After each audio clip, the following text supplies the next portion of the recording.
بسم اللہ الرحمن الرحیم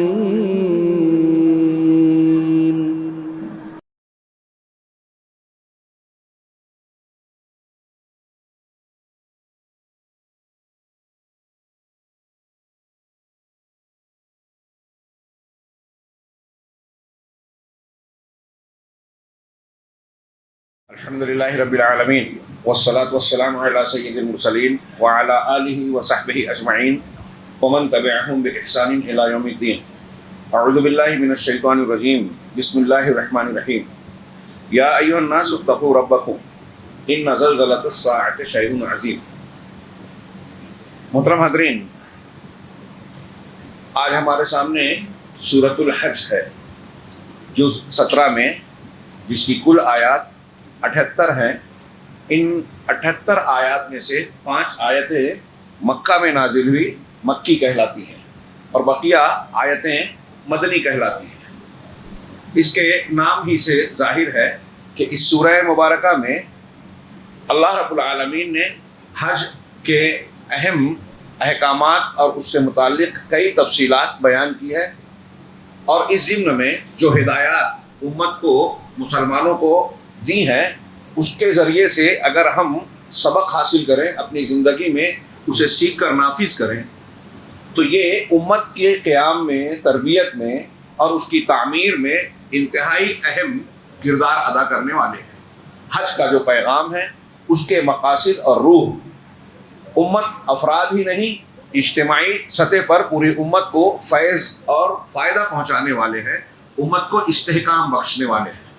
سورہ کا آغاز اللہ رب العالمین کی طرف سے انتہائی دل کو جھنجھوڑنے والے انداز میں ہوا. اس آیت کا تذکرہ کل بھی ہوا تھا. اللہ رب العالمین نے فرمایا یا ایھا الناس، دنیا کے لوگوں کو خطاب کیا، مسلمانوں کو نہیں، سارے انسانوں کو، کہ اے لوگو اتقوا ربکم، اپنے پروردگار سے ڈرتے رہو، تقوی اختیار کرو، پرہیزگاری اختیار کرو. ان زلزلۃ الساعۃ شیء عظیم. یہ دنیا کی زندگی جہاں تم مزے سے جی رہے ہو، چل پھر رہے ہو، بے فکری کی زندگی گزار رہے ہو، ایسا ہی معاملہ رہنے والا نہیں ہے. یہ سب کچھ ٹوٹ پھوٹ جانے والا ہے، فنا ہو جانے والا ہے. اسرافیل علیہ السلام اپنے منہ میں سور لیے اللہ کے حکم کے منتظر ہے.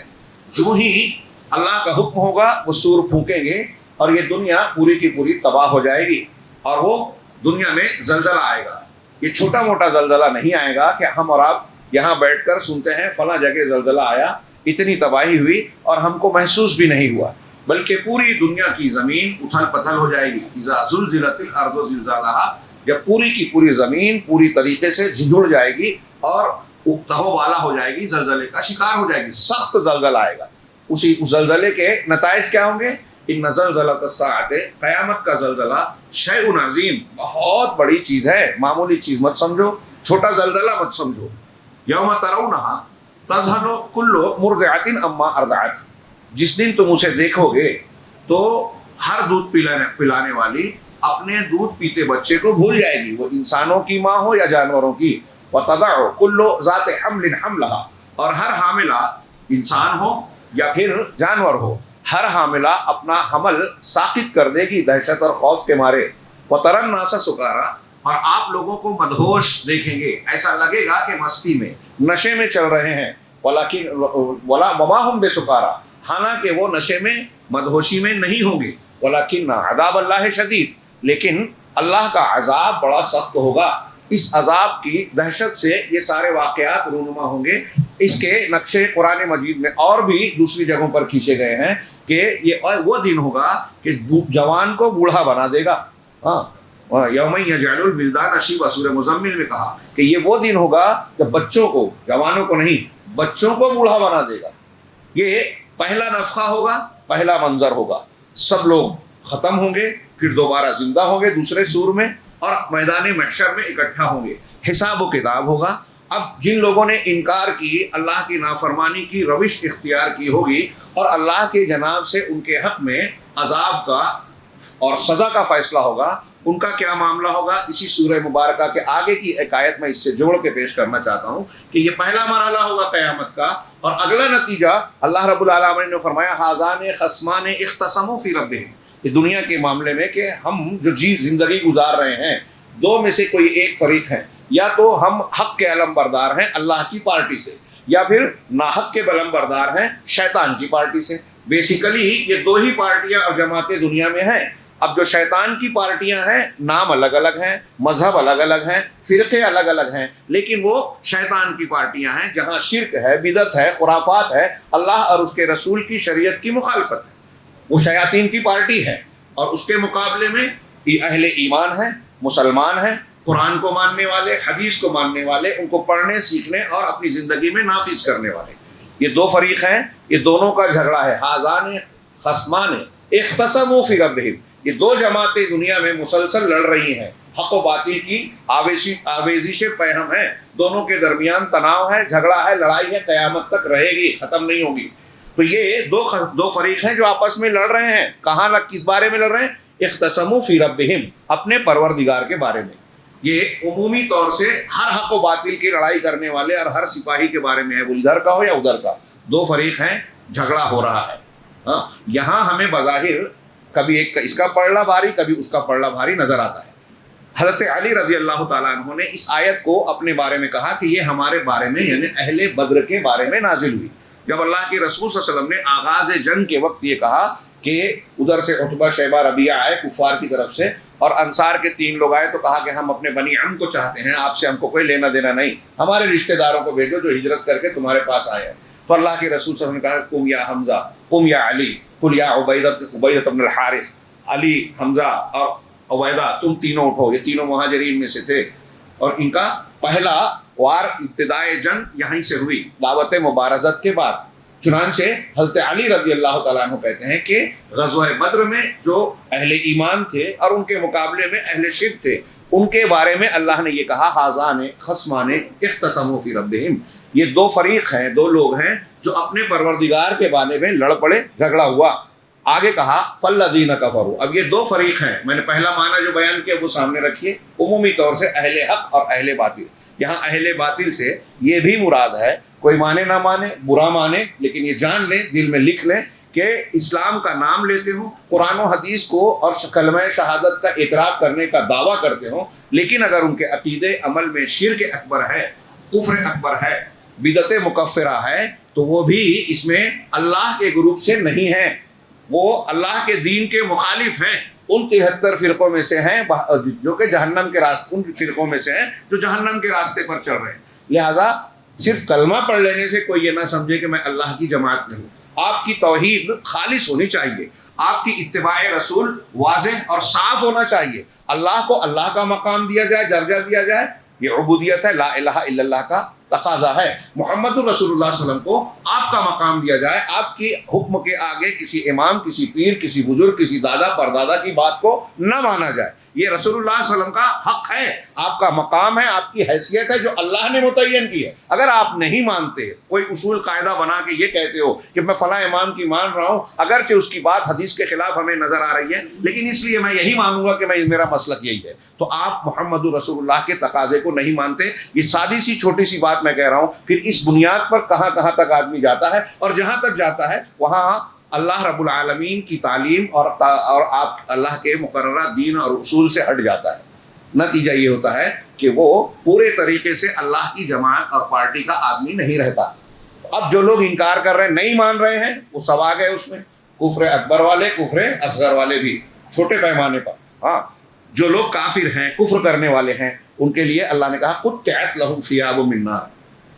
میں ان آیتوں کو پڑھتا ہوں اور میں مانتا ہوں کہ جو بھی یقین رکھے گا اس کا دل دہل جائے گا، کانپ جائے گا، اور ان آیتوں کو پڑھنے کے بعد اس کی پہلی فکر، زندگی کا پہلا مقصد اور ترجیح یہ ہوگی کہ اللہ کسی بھی طرح ہمیں اس عذاب سے بچا لے۔ یہ رمضان المبارک کے آخری عشرہ ہے، ہاں، تیسری لیلۃ القدر ہے، ہاں، اس پورے مہینے میں اللہ رب العالمین ہر رات لوگوں کو جہنم سے آزادی دیتا ہے، بہت سے لوگوں کو۔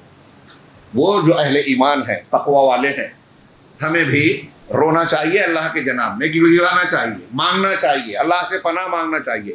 یہ عذاب ہے اور ہم اس کو جانیں گے تو واقعی روئیں گے، اپنے گناہوں سے سچی توبہ کریں گے۔ والذین کفروا قطعت لهم ثیاب من نار، جنہوں نے کفر کیا ان کے لیے آگ کا کپڑا چھانٹا جائے گا، کاٹا جائے گا، آگ کا کپڑا۔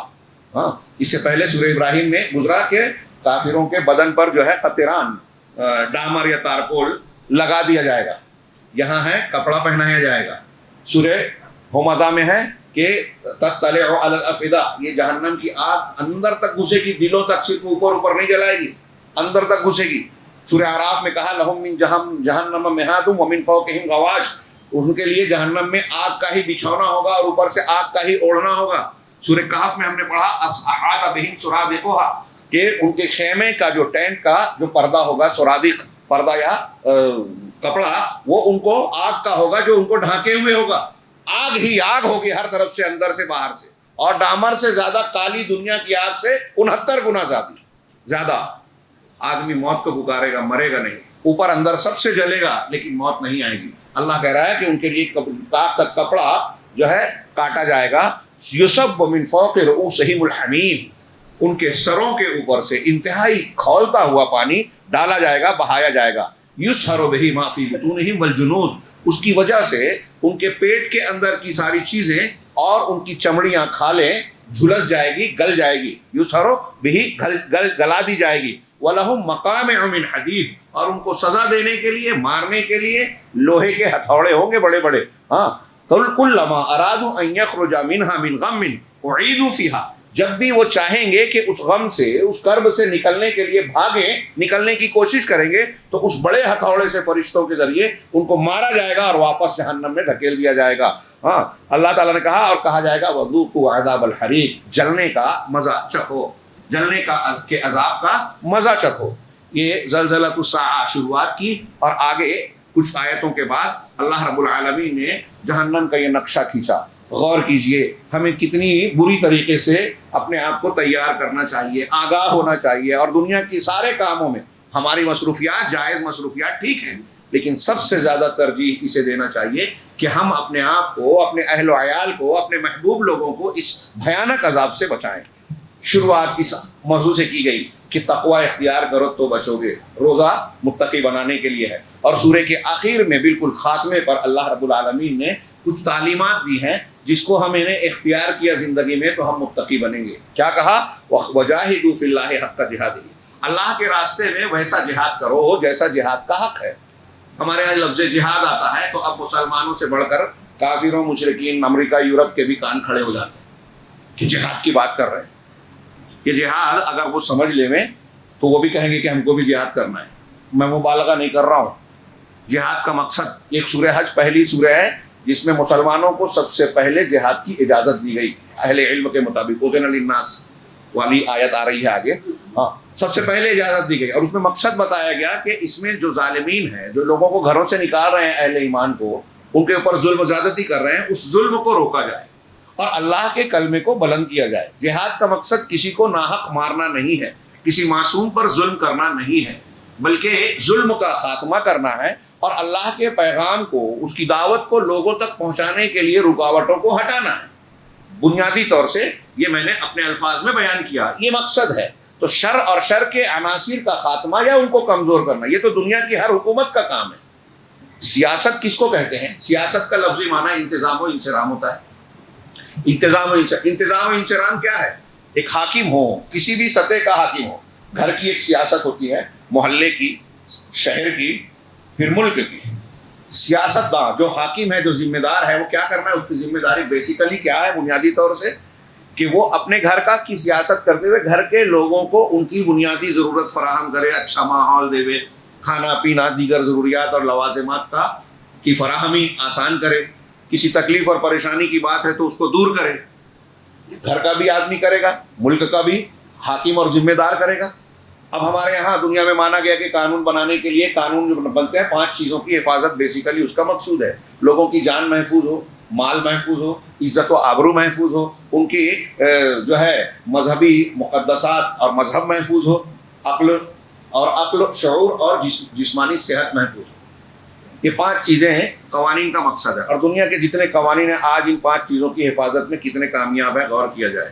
ہاں نیٹ پر دیکھیے مختلف ملکوں میں سروے رپورٹ کہ کس ملک میں کتنے منٹ پر زنا ہوتے ہیں، جان جاتی ہے، قتل ہوتا ہے، چوریاں کتنی ہوتی ہیں، اور مذہبی اعتبار سے ظلم و تشدد کتنا ہوتا ہے، حکومت خود کتنا ظلم کر رہی ہے، اور دیگر چیزیں. اور پھر شراب ہے، منشیات ہے، زنا ہے، ان کی چھوٹ دی جا رہی ہے. اب تو ہم جنسی کی بھی اجازت دی جا رہی ہے، ڈیٹنگ کی اجازت دی جا رہی ہے. میاں بیوی راضی، لڑکا لڑکی تیار ہے تو کوئی بات نہیں، جو ہے بغیر شادی بیاہ کے ایک دوسرے کے ساتھ رہ سکتے ہیں. اور اگر نہیں جمی تو پھر اس کو چھوڑ کے کسی اور کے ساتھ، تو نہیں اور صحیح اور نہیں اور صحیح. ڈسپوزیبل کلچر رشتوں میں بھی ہے، یوز اینڈ تھرو.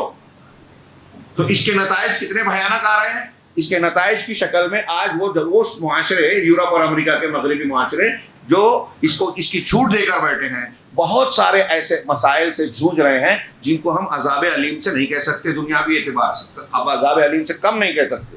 خیر وہ تھوڑی بات پھیل گئی. میں یہ عرض کر رہا تھا کہ اللہ تبارک و تعالیٰ نے جو قوانین دیے ہیں، یا دنیا نے جو قوانین کیے ہیں، اس کا مقاصد، جہاد کا مقصد بھی یہ ہے کہ حکومت ایسے عناصر کا خاتمہ کرے، کمزور کرے جو لوگوں کے لیے تکلیف کا باعث ہیں، لوگوں کی جان مال کے لیے چیلنج بنتے ہیں، ان کی عزت و آبرو کو خطرے میں ڈالتے ہیں، مذہبی مقدسات کو خطرے میں ڈالتے ہیں. لیکن میں نے کہا کہ یہاں نشے کی چیزوں کو لائسنس دیا جاتا ہے، ایسی چیزیں اس سے زیادہ آمدنی ہو رہی ہے، تو صحت عقل جا رہی ہے لیکن اجازت دی جا رہی ہے. زنا کی اجازت ہے کہ دونوں راضی ہیں، اس کو آزادی کا نام دیا جاتا ہے. یہ آزادی نہیں، آوارگی ہے. اور ایسی بہت سی چیزیں. تو بہرحال اللہ رب العالمین نے فرمایا کہ اللہ کے راستے میں جیسے جہاد کا حق ہے، جہاد کرو. تو جہاد صرف ہتھیار سے نہیں ہوتا، زبان سے بھی ہوتا ہے، ہاتھ سے بھی ہوتا ہے، زبان سے بھی ہوتا ہے، قلم سے بھی ہوتا ہے. آپ کسی منکر کو روک رہے ہیں اور آپ کو مخالفت جھیلنا پڑ رہی ہے، آپ جہاد کر رہے ہیں. جہاد مانے کوشش کرنا، ہاں محنت کرنا. ہاں اب یہاں پختہ قبریں ہیں، آپ وہاں کے لوگوں کو، قبرستان کے ذمہ داروں کو سمجھائیں، یہاں لوگوں کو سمجھائیں. یہ بھی جہاد ہے. وہ نہیں مانیں گے فوری طور پر، ہمارے باپ دادا کرتے آ رہے ہیں اور ایسا ہے، عقیدت ہے، فوراً نہیں مانیں گے. جونجنا پڑے گا، لڑنا پڑے گا. ہم اپنے آپ میں بہت سی باتیں کہتے ہیں، کچھ لوگوں کو اچھی نہیں لگتی، مخالفت کرتے ہیں، ناراض ہو جاتے ہیں. یہ بھی جہاد ہے. تو اللہ نے کہا کہ اللہ کے راستے میں جہاد کرو جیسا کہ جہاد کا حق ہے. وَاجْتَبَاكُمْ، اس نے تم کو چن لیا، منتخب کر لیا. وَمَا جَعَلَ عَلَيْكُمْ فِي الدِّينِ مِنْ حَرَجٍ، اور یہ اس کا احسان و کرم ہے کہ تمہارے لیے دین میں کوئی حرج، کوئی تنگی، کوئی مشقت نہیں رکھی. ہم کو جو احکامات دیے ہیں، ہماری طاقت، قوت اور ہماری جو دائرہ استطاعت ہے اس کا لحاظ رکھا ہے، رعایت کی ہے. دنیا کے کسی مذہب میں یہ بات نہیں ملے گی. ملت ابیکم ابراہیم، یہ تمہارے ابی، تمہارے باپ ابراہیم کی ملت ہے. ملت بمانا طریقہ، دین. هو سماکم المسلمین من قبل وفی ھذا، اس نے یعنی حضرت ابراہیم نے، یا کچھ لوگوں نے کہا اللہ نے تمہارا نام مسلمان رکھا ہے اس سے پہلے، ہاں وفی ھذا، اور اس دین میں بھی. اب مسلمان رکھا ہے تو ہمارے یہاں کچھ لوگ استدلال کرتے ہیں کہ جب مسلمان اللہ نے نام رکھا ہے تو آپ اپنے آپ کو اہل حدیث کیوں کہتے ہو؟ یہ اس لیے کہتے ہیں کہ حضرت ابراہیم کا نام ابراہیم تھا لیکن اللہ نے خلیل بھی کہا، ہاں قانت بھی کہا. خلیل نام نہیں ہے، صفت ہے. اہل حدیث صفت اور پہچان ہے، شناخت ہے ان مسلمانوں کی جو اہل بدعت نہیں ہے، جو بدعت نہیں کرتے، جو نئے نئے اصول نہیں مانتے. کس کو مانتے ہیں؟ وہ مسلمان جو قرآن اور حدیث کو مانتے ہیں، اہل الحدیث. وہ مسلمان جو قرآن، رسول اللہ صلی اللہ علیہ وسلم کے اور صحابہ کے طریقے پہ مانتے ہیں، اہل السنہ والجماعہ. سنت والے یعنی رسول کے طریقے والے، جماعت والے یعنی صحابہ کے طریقے والے. اور یہ کرنے کا ہمیں قرآن و حدیث نے حکم دیا ہے. اس حکم کی تعبیر کے طور پر اہل بدعت کے مقابلے میں پہچان کے لیے اہل الحدیث نے اپنا نام یا پہچان رکھی، اہل الحدیث. جب بدعتیوں نے نئے نام اختیار کیے، نئی نسبتیں کسی بزرگ کی طرف، کسی امام کی طرف کی، تو ضرورت پیش آئی کہ ہم یہ کہیں کہ ہم وہ مسلمان ہیں جو قرآن و حدیث کو مانتے ہیں. تو کیسے پتہ چلے گا؟ اس شناختی نام سے. تو ہم بھی مسلمان ہی ہیں، اور جو جتنا پختہ اہل حدیث ہے وہ اتنا بڑا، اتنا پختہ مسلمان ہے. مسلمان اور اہل الحدیث دونوں ایک دوسرے کے مترادف ہیں. روئے زمین پر آج کی تاریخ میں، ہاں کسی کو لگ رہا ہے کہ میں پارسلٹی کی، جانبداری کی یا فرقہ وارانہ بات کر رہا ہوں، نہیں. یہ اپنی ذمہ داری سمجھ کر، علمی بنیاد پر، اللہ رب العالمین کے دین کے تقاضے کو سمجھ کر، اخلاص کے ساتھ، اللہ مجھے اخلاص دے. ہاں یہ بیان کر رہا ہوں کہ روئے زمین پر آج اسلام کی سب سے صحیح تعبیر اگر کوئی ہے تو وہ اہل الحدیث کے یہاں ہے، جس کو سلفی بھی کہتے ہیں. اہل السنہ والجماعہ حقیقی طور پر یہی ہے. چنانچہ اللہ نے تمہارا نام پہلے بھی اور اس دین میں بھی مسلمان رکھا ہے من قبل وفی ھذا لیکون الرسول شہیدا علیکم لیکون الرسول شہیدا علیکم وتکونوا شہداء علی الناس، تاکہ رسول تم پر گواہ ہو اور تم لوگوں پر گواہ ہو۔ یہ گواہی قیامت کے دن امت محمدیہ تمام امتوں اور نبیوں کے حق میں دے گی۔ چنانچہ جب اللہ نے تم پر یہ احسان کیا ہے، تم کو یہ درجہ مقام دیا ہے، تمہیں کیا کرنا ہے؟ فاقیموا الصلاۃ، تو نماز قائم کرو، نماز قائم کرو۔ قائم اقامت، نماز پڑھو نہیں، ہاں نماز کا عمل کرو نہیں، نماز قائم کرو۔ اس سے پہلے میں نے بیان کیا کہ نماز کے حقوق، واجبات، فرائض، سنن و نوافل کے ساتھ میں جیسے حکم دیا اس کی وقت کی پابندی، کبھی پکڑے کبھی چھوڑے نہیں۔ باپ دادا پڑھ رہے ہیں، اتنے لوگ ایسے پڑھ رہے ہیں، ہمیں پتہ ہے کہ رسول اللہ صلی اللہ علیہ وسلم کی سنت یہ ہے، لیکن لوگ ایسے پڑھ رہے ہیں اور ہم اپنے طور سے پڑھ رہے ہیں، باپ دادا کے طریقے پہ پڑھ رہے ہیں، امام کے طریقے پہ جو ہم کو بتایا جا رہا ہے وہ پڑھ رہے ہیں، اور رسول کی بات بتائی جا رہی ہے نہیں پڑھ رہے ہیں، تو ہم اقامت صلاۃ نہیں کر رہے ہیں۔ فاقیموا الصلاۃ، نماز قائم کرو، اقامت کرو، وآتوا الزکاۃ، اور زکوٰۃ دو، واعتصموا باللہ، اور اللہ کو مضبوطی سے تھام لو، اس پر اعتماد کرو۔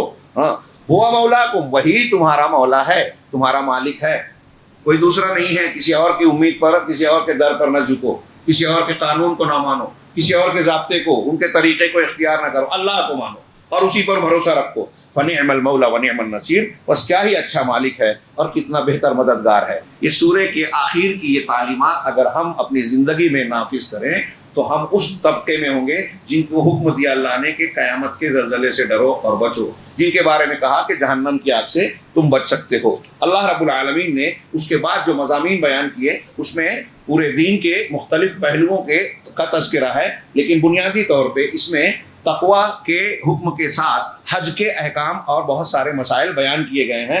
اس اعتبار سے اس سورہ کا نام حج رکھا گیا، اس لیے کہ اس میں یہ بتایا گیا ہے کہ امت کی تعمیر میں حج کا کیا مقام ہے۔ اس کے کچھ موضوعات پر ہم نظر ڈالیں۔ پہلا سب سے یہ کہ اللہ عز و جل سے تقوی اختیار کرنے کی جو تعلیم دی گئی، پھر یہ بتایا گیا کہ لوگوں کی اس حکم کو، اللہ نے حکم دیا تقوی اختیار کرو، اللہ سے ڈرو، آخرت پر یقین رکھو، لیکن اس حکم کو لینے کے سلسلے میں لوگوں کے الگ الگ طبقے ہیں، ہاں، اور پھر اس کے جزا کو بھی بیان کیا۔ جو مانا مومن ہے، جو نہیں مانا کافر ہے، کچھ بیچ کے ہیں منافق ہیں، یہ الگ الگ طبقے ہیں، پھر ان کے اعمال الگ الگ ہیں، درجات الگ الگ ہیں۔ آگے کی 24 آیت تک اللہ رب العالمین نے ان کا تذکرہ کیا، اور اسی ضمن میں یہ بیان کیا اللہ کے آیت نمبر 19 تا 22 میں جو میں نے ابھی پڑھا کہ جو کافر ہیں وہ جہنم میں جائیں گے، ان کے لیے آگ کا کپڑا سلا جائے گا۔ یہ کافروں کا ان کا نتیجہ ہے۔ تو اب اللہ کا حکم ہے، ہم اور آپ مانتے ہیں تو ایمان والے ہیں۔ اس میں آگے بیان کیا گیا کہ ایمان والوں کو اچھی راستے کی طرف رہنمائی کی جائے گی، اچھی پاکیزہ باتیں سنانے کا مقام بتایا جائے گا، یعنی جنت میں جائیں گے، اللہ انہیں جنت میں داخل کرے گا۔ تو اس حکم کو ماننے والے طبقہ کون ہے، اس کا نتیجہ، نہ ماننے والے کون ہیں اور اس کا نتیجہ۔ نمبر 2، اس میں یہ بیان کیا گیا ہے، اس سورہ مبارکہ میں عقلی دلیلیں دی گئی ہے۔ جب اللہ نے کہا کہ زلزلۃ الساعہ، قیامت کا زلزلہ ایسا ایسا ہے، تو بہت سے لوگوں کو عقل میں قیامت نہیں آتی۔ نبی کریم صلی اللہ علیہ وسلم کے پہلے مخاطبین یعنی مکہ والے قیامت کے سلسلے میں انکار کی روش اختیار کرتے تھے، اور عقلی طور سے، عقل والے غور کریں، عقلی طور سے کہتے تھے اذا متنا وکنا ترابا، ہاں اذا متنا وکنا ترابا، کہ جب ہم مر جائیں گے اور مٹی بن جائیں گے تو پھر ہم لوٹائے جائیں گے۔ ان ھذا لشیء عجاب، یہ بہت عجیب بات ہے۔ الگ الگ جگہوں پر قرآن میں اس کو نقل کیا۔ تو اللہ نے ان کے لیے کئی قسم کی دلیلیں دی کہ آپ اپنی عقل کی بنیاد پر اگر غور کرو تو آپ کی عقل بھی یہ فتویٰ دے گی، مانے گی کہ اللہ تعالیٰ کے لیے کوئی بعید بات نہیں ہے دوبارہ زندہ کیا جانا، آخرت کا قائم ہونا۔ چنانچہ اس سورہ مبارکہ میں سلسلہ وار 2 بنیادی دلیلیں کئی قسم کی دی گئی ہے پورے قرآن میں۔ یہاں 2 بنیادی دلیلیں قیامت کے قائم ہونے کی دی گئی ہے۔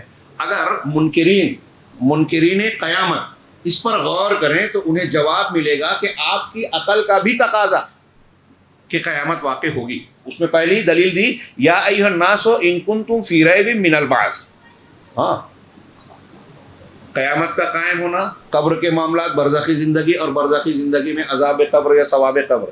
منکرین حدیث انکار کرتے ہیں اور کچھ لوگ انکار کرتے ہیں کفار کی طرح، ہاں۔ تو اللہ نے کہا کہ اگر تم کو دوبارہ زندہ کیے جانے کے سلسلے میں شک ہے، ہاں لوگوں، فَإِنَّا، تو غور کرو، فَإِنَّا خَلَقْنَاكُم مِّن تُرَابٍ، تو ہم نے تم کو مٹی سے پیدا کیا، مٹی سے ہمیں اور آپ کو بنایا۔ کہ دو معنی ہے، ایک تو یہ کہ ابھی ہم زندہ ہیں، کیسے زندہ ہیں؟ ماں باپ کے ملاپ سے، نطفہ اور بیضہ، بچے دانی میں دونوں کا ملاپ ہوا۔ وہ نطفہ کیسے بنا؟ غذا سے بنا۔ غذا کہاں سے آئی؟ اناج سے، کھانے پینے کی چیزوں سے۔ اناج کہاں سے آیا؟ زمین سے پیداوار اگی۔ پیداوار کہاں سے پیدا ہوئی؟ فصل اور گیہوں چاول یا جو بھی ہم کھاتے ہیں اناج کی شکل، وہ کہاں سے پیدا ہوا؟ مٹی سے۔ مٹی سے اس طرح پیدا ہو رہا ہے ہمارا کھانے پینے کا سامان، خورد و نوش کا سامان۔ اسی پر پیدا ہونے والے میں سے جو بیج ہے، اناج ہے، پھل ہے، ہم کھاتے ہیں۔ پھل کا چھلکا، فصل کی پتیاں، ڈنٹھل اور ٹہنیاں جانور کھاتے ہیں۔ اس جانور سے گوشت ملتا ہے، دودھ ملتا ہے، وہ ہم کھاتے ہیں۔ سب کی پیدائش، بود و باش، پرورش میں مٹی کا بنیادی عمل ہے۔ آگے آ رہا ہے کہ اس مٹی میں اللہ رب العالمین نے ایسے اجزاء رکھے ہیں کہ جب بیج ڈالا جاتا ہے تو یہ بیج قدرتی عمل اور اللہ کے بنائے ہوئے نظام کے تحت پانی لے کر، دھوپ لے کر، اپنے اندر موجود اجزاء کو، جس میں معدنیات ہے، نمکیات ہے، جسم کو کی ضرورت کے بہت سارے سامان ہیں، الگ الگ پھلوں میں، الگ الگ سبزیوں میں، اناجوں میں الگ الگ کانٹینٹس ہوتے ہیں، اس کے مشتملات جو ہماری جسمانی ضرورت اور بیماریوں کے علاج کے لیے بہت اہمیت کے حامل ہیں۔ تو ایک معنی تو یہ ہے کہ مٹی سے اللہ تمہاری ضروریات فراہم کر رہا ہے، زندگی بنا رہا ہے، پیدائش کا سبب بھی، اور پیدا ہونے کے بعد زندگی چل بھی رہی ہے تو کھانے پینے سے چل رہی ہے جو مٹی سے اگ رہی ہے۔ ایک معنی یہ کہ جو پہلی تخلیق اللہ نے فرمائی انسان کی، جس سے نسل چلی، حضرت آدم علیہ السلام کی، ان کو مٹی سے بنایا۔ تو ہم نے تم کو مٹی سے بنایا۔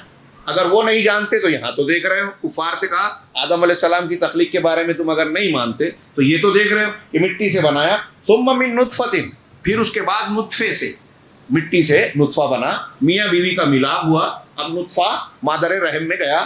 ثم من علقۃ، پھر اس کے بعد علقہ۔ علقہ کا دو معنی عام طور سے ترجمہ کرتے ہیں، دم بستہ، جمع ہوا خون۔ نطفہ جمع ہوا خون بن جاتا ہے، اس پر میں سیمن جو اس کو کہتے ہیں، کیڑا ایک مرتبہ ایک آدمی کے احتلام سے جو نکلتا ہے۔ دیکھیے اللہ کی نشانیاں، ایک آدمی جب ہم بستری کرتا ہے اور ایک مرتبہ میں اس کا جو احتلام ہوتا ہے، ڈاکٹرز بتاتے ہیں کہ ایک نارمل انسان کے اخراج سے منیمم 60 سے 90 ملین، اور ہمارے ڈاکٹر صاحب یہاں موجود ہیں شاید، انہوں نے بتایا تھا کہ نہیں 300-400 تک بھی ہوتا ہے کسی کا، 300-400 ملین تک ایک آدمی کے ایک وقت کے احتلام میں کیڑیاں نکلتی ہیں۔ اس کی دمچی بھی ہوتی ہے، ہماری ریڑھ کی ہڈی میں آخری جو سیدھا ہے نا، چھوٹی سی ابھری ہوئی ہڈی، وہ اس کو عجب الزم کہتے ہیں عربی میں، ہم اردو میں سائنس والے اردو زبان میں دمچی کہتے ہیں، وہی چھوٹی سی ابھری ہوئی، اور یہی عجب الزم کہ انسان مر جانے کے بعد یہ باقی رہے گا مٹی میں ملنے کے بعد بھی، اسی سے دوبارہ پیدا کیا کرے گا اللہ تعالیٰ۔ تو یہ جو وہ دمچی والی جگہ، وہ اتنے ملینز میں، یعنی اس کو ہم دوسرے لفظوں میں سمجھانے کے لیے کہوں کہ ایک مرتبہ میں ایک آدمی کے اسپرم سے جتنے کیڑیاں نکلتی ہیں، دنیا کی ساری عورتوں کو حاملہ بنایا جا سکتا ہے، اتنے اس سے زیادہ تعداد ہوتی ہے۔ اس میں سے ایک کیڑی جاتی ہے بچے دانی کے بیضے میں جا کر پیوست ہوتی ہے، جس کو فی قرار مکین قرآن نے کہا، ہاں، اور وہاں وہی اسی سے بچہ پیدا ہوتا ہے، باقی سب ضائع ہو جاتے ہیں۔ ہاں، تو یہ اللہ نے کہا کہ پھر ثم من نطفۃ، یہ نطفہ جا کے بزے وہاں پیوست ہو گیا، وہ دروازہ بند ہو جاتا ہے۔ ثم یہ علقہ بنتا ہے، علقہ میں نے کہا جمع ہوا خون، اس کا ایک ترجمہ علق کہتے ہیں چپکنے والی چیز، جونک کو کہتے ہیں، جونک جو انسان کے جسم سے چپک جاتا ہے۔ تو علقہ اس کو کہا گیا جمے ہوئے خون کو، اس لیے کہ اس کی شکل مادر رحم میں، رحم کی دیوار سے، بچے دانی کی جو ماں کے پیٹ میں ہوتی ہے، اس کے دیوار سے یہ اسی طرح چپکا رہتا ہے جیسے جونک چپکتا ہے۔ تو علقہ اس معنی میں بھی کہا گیا، اور علقہ اس معنی میں کہ یہ جمع ہوا خون ہوتا ہے۔ ثم من مضغۃ، پھر اس کے بعد ایک بوٹی، لوتھڑے کی شکل، گوشت کی بوٹی یا گوشت کا لوتھڑا، مخلقۃ وغیر مخلقہ، جو کہ شکل و صورت والا بھی ہوتا ہے اور بغیر شکل و صورت کا۔ جب اس میں اللہ رب العالمین اس کی تکمیل کرتا ہے تو چہرہ مہرہ بن گیا، اور کبھی کبھی حمل وقت سے پہلے ثابت ہو جاتا ہے تو چہرے مورے نقش و نگار نقشہ پورا نہیں ہوتا تو غیر مخلقہ ہے، یعنی پورے طریقے سے اس کے چہرے مورے ظاہر نہیں ہوئے، غیر مخلقہ دن. ہاں پھر اس کے بعد اللہ رب العالمین نے فرمایا پھر اس کے بعد اللہ اس پر گوشت چڑھا دیتا ہے، شکل و صورت بنا دیتا ہے اور وہ پورا کامل بچہ ہو جاتا ہے. ہاں حدیث میں ہے کہ جب استقرار حمل ہوتا ہے تو 40 دن تک وہ نطفہ رہتا ہے، علقہ بنتا ہے، 40 دن تک علقہ رہتا ہے، پھر مضغہ بنتا ہے، 40 دن تک مضغہ کے بعد جب وہ تکمیل کی مرحلے کو جسم اور باڈی بننے لگتی ہے تو فرشتہ آتا ہے اللہ کے حکم سے اور اللہ کے حکم سے اس کی تقدیر کی 4 چیزیں لکھتا ہے. یہ تقدیر حیات ہے. ایک تقدیر مکمل لوح محفوظ میں لکھی ہے، ایک جب آدم کی پیٹھ سے روحوں کو نکالا تب لکھی، ایک لیلۃ القدر میں سالانہ تقدیر، ایک تقدیر وہ ہے جو پیدائش کے وقت بچے کی لکھی جاتی ہے، اور ایک تقدیر وہ ہے جو روزانہ. ایسے 5 قسم کی تقدیر ہے. کل یوم ہوا فی شان. تو یہ فرشتہ لکھتا ہے 4 چیزیں کہ کتنا جیے گا، کتنا کھائے گا، روزی بھی لکھ دیتا ہے. ہم ٹینشن لیتے ہیں بچہ پیدا ہوگا کہاں سے کھائے گا، پیدا ہونے سے پہلے اللہ روح پھونکنے کے وقت اس کی رزق طے کر دیتا ہے. اور یہ بھی لکھتا ہے کہ وہ شقی ہوگا یا سعید، اس کی عمر کیا ہوگی، اس کا رزق کیا ہوگا، اور وہ اچھا ہوگا یا برا ہوگا، دنیا میں کیسا ہوگا. چنانچہ یہ 4 چیزیں پورا انسان ہو جاتا ہے. اور پھر اس کے بعد اس مرحلے میں آپ غور کیجئے کہ پیٹ میں اللہ رب العالمین کی ربوبیت اس کو پالنے کا کیسا انتظام ہے، انسانی عقل کے باہر ہے. اللہ کہہ رہا ہے غور کرو، اس زمانے میں بھی کہا. اور یہ جو مراحل حیات یہاں بیان کیے گئے ہیں حدیث میں نے پیش کی، اور سورہ مومنون جو کل کی صورت آنے والی ہے انشاءاللہ اس میں جو بیان کیا گیا ہے، مولانا ابوالکلام آزاد اور دوسرے علماء نے جو لکھا ہے اسے پڑھیے، بڑا پیارا ہے. قرآن کے سائنسی معجزات 1400 سال پہلے جو چیزیں ایسی بیان کی ہیں جو آج کے دور میں سائنس جس کی تحقیق کو پہنچ سکا. مادر رحم میں جب نطفہ جاتا ہے تو کیا شکل اختیار کرتا ہے، قرآن کی تعبیر، اور پھر سائنس والوں نے شروع میں کچھ کہا، پھر اس میں تحقیق ہوئی تو بدلا، پھر بدلا، پھر بدلا، اور آخری تحقیق آج کے زمانے میں جب پہنچی تو کہا کہ قرآن کا بیان بالکل صحیح تھا. سائنس نے گھٹنے ٹیکے، سر جھکایا قرآن کے سامنے، اور دوسرے مذاہب کی تعلیمات سائنس کے سامنے گھٹنے ٹیکنے پر مجبور ہے. اس لیے وہ کہتے ہیں کہ دین کا مذہب کا جو ہے سائنس سے تعلق نہیں ہے، انسان کا نجی معاملہ ہے. اپنے مذہب کو بچانے کے لیے یہ کہتے ہیں. ہاں اور اسلام واحد مذہب ہے کہ دنیا کا کوئی بھی علم چیلنج سامنے آیا، آنکھوں میں آنکھیں ڈال کر بات کی اور اسلام غالب رہا. چنانچہ یہ جو مراحل حیات ہیں، میں نے معجزات قرآن اور معجزات رسول کی ایک سیریز بیان کی تھی، ایمان بالرسول اور ایمان بالکتاب میں. اس میں یہ بہت تفصیل سے بعض عرب علماء نے جو تحقیقات پیش کی تھی کہ ان سائنسی معجزات کی بنیاد پر یورپ اور امریکہ کے ماہرین جو اس فن کے ماہر ہے، علم الجنین، بچے کے علم کے ماہرین، ہاں مجھے نام یاد نہیں رہا کہ میور کوئی نام تھا، امریکہ کے بہت بڑے ماہر، انہوں نے جب پڑھا تو حیران رہ گئے.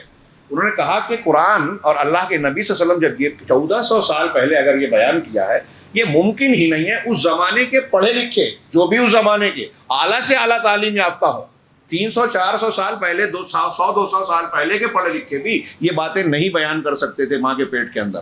ہاں کل ہم نے 2-3 روز پہلے سورہ زمر کی آیتیں سنی نا کہ یخلقکم فی بطون امہاتکم خلقا من بعد خلق فی ظلمات ثلاث، کہ اللہ تعالیٰ تمہیں ماں کے شکم میں مادر رحم میں پیدا کرتا ہے، پیدائش کرتا ہے، پرورش کرتا ہے، خلقا من بعد خلق، ایک مرحلے سے دوسرے مرحلے کی تخلیق، فی ظلمات ثلاث، 3 تاریکیوں میں.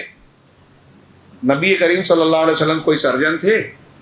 ہاں فزیکل کنڈیشن جو انسان کے اندر کی ہے اس وقت اس جاننے کا کچھ طریقہ تھا کہ اندرونی کیسے پیٹ ہوتا ہے، ماں کے رحم جو مادر رحم یا بچے دانی ہم کہتے ہیں وہ کیسے ہوتی ہے، بچہ جو ہوتا ہے تو اس کے اوپر غلاف کتنا ہوتا ہے. قرآن نے کہا 3 تاریکیوں میں یعنی 3 غلاف ہوتے ہیں، 3 پردے. آج سائنس اس کو مان رہا ہے.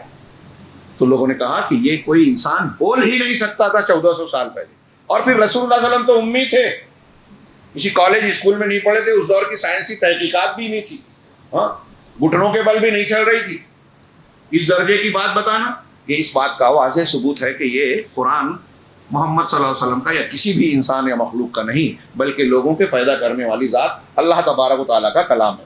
اللہ رب العالمین نے اس طرح انسان کو اور ان آیتوں کے آگے کہ اس طرح پیدا کیا، پھر بچہ پیدا ہوتا ہے، پھر بچہ طفل کی شکل میں اسی صورت میں بیان کیا کہ بچہ ہوتا ہے، جوانی آتی ہے، طاقت آتی ہے، پھر بوڑھا ہوتا ہے اور ارذل عمر کی طرف پلٹ جاتا ہے.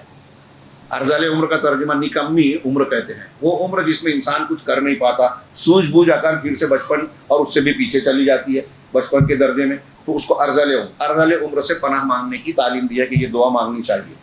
اور بعض اہل علم نے جیسے اکرمہ جو حضرت ابن عباس کے شاگرد ہیں، وہ کہتے ہیں کہ جو قرآن کو پڑھتا ہے عمل کرتا ہے، وہ ارذل عمر میں کتنی بھی عمر کا ہو جائے ہوش و حواس نہیں جاتے اس کے، یہ قرآن کی برکت ملتی ہے، واللہ اعلم۔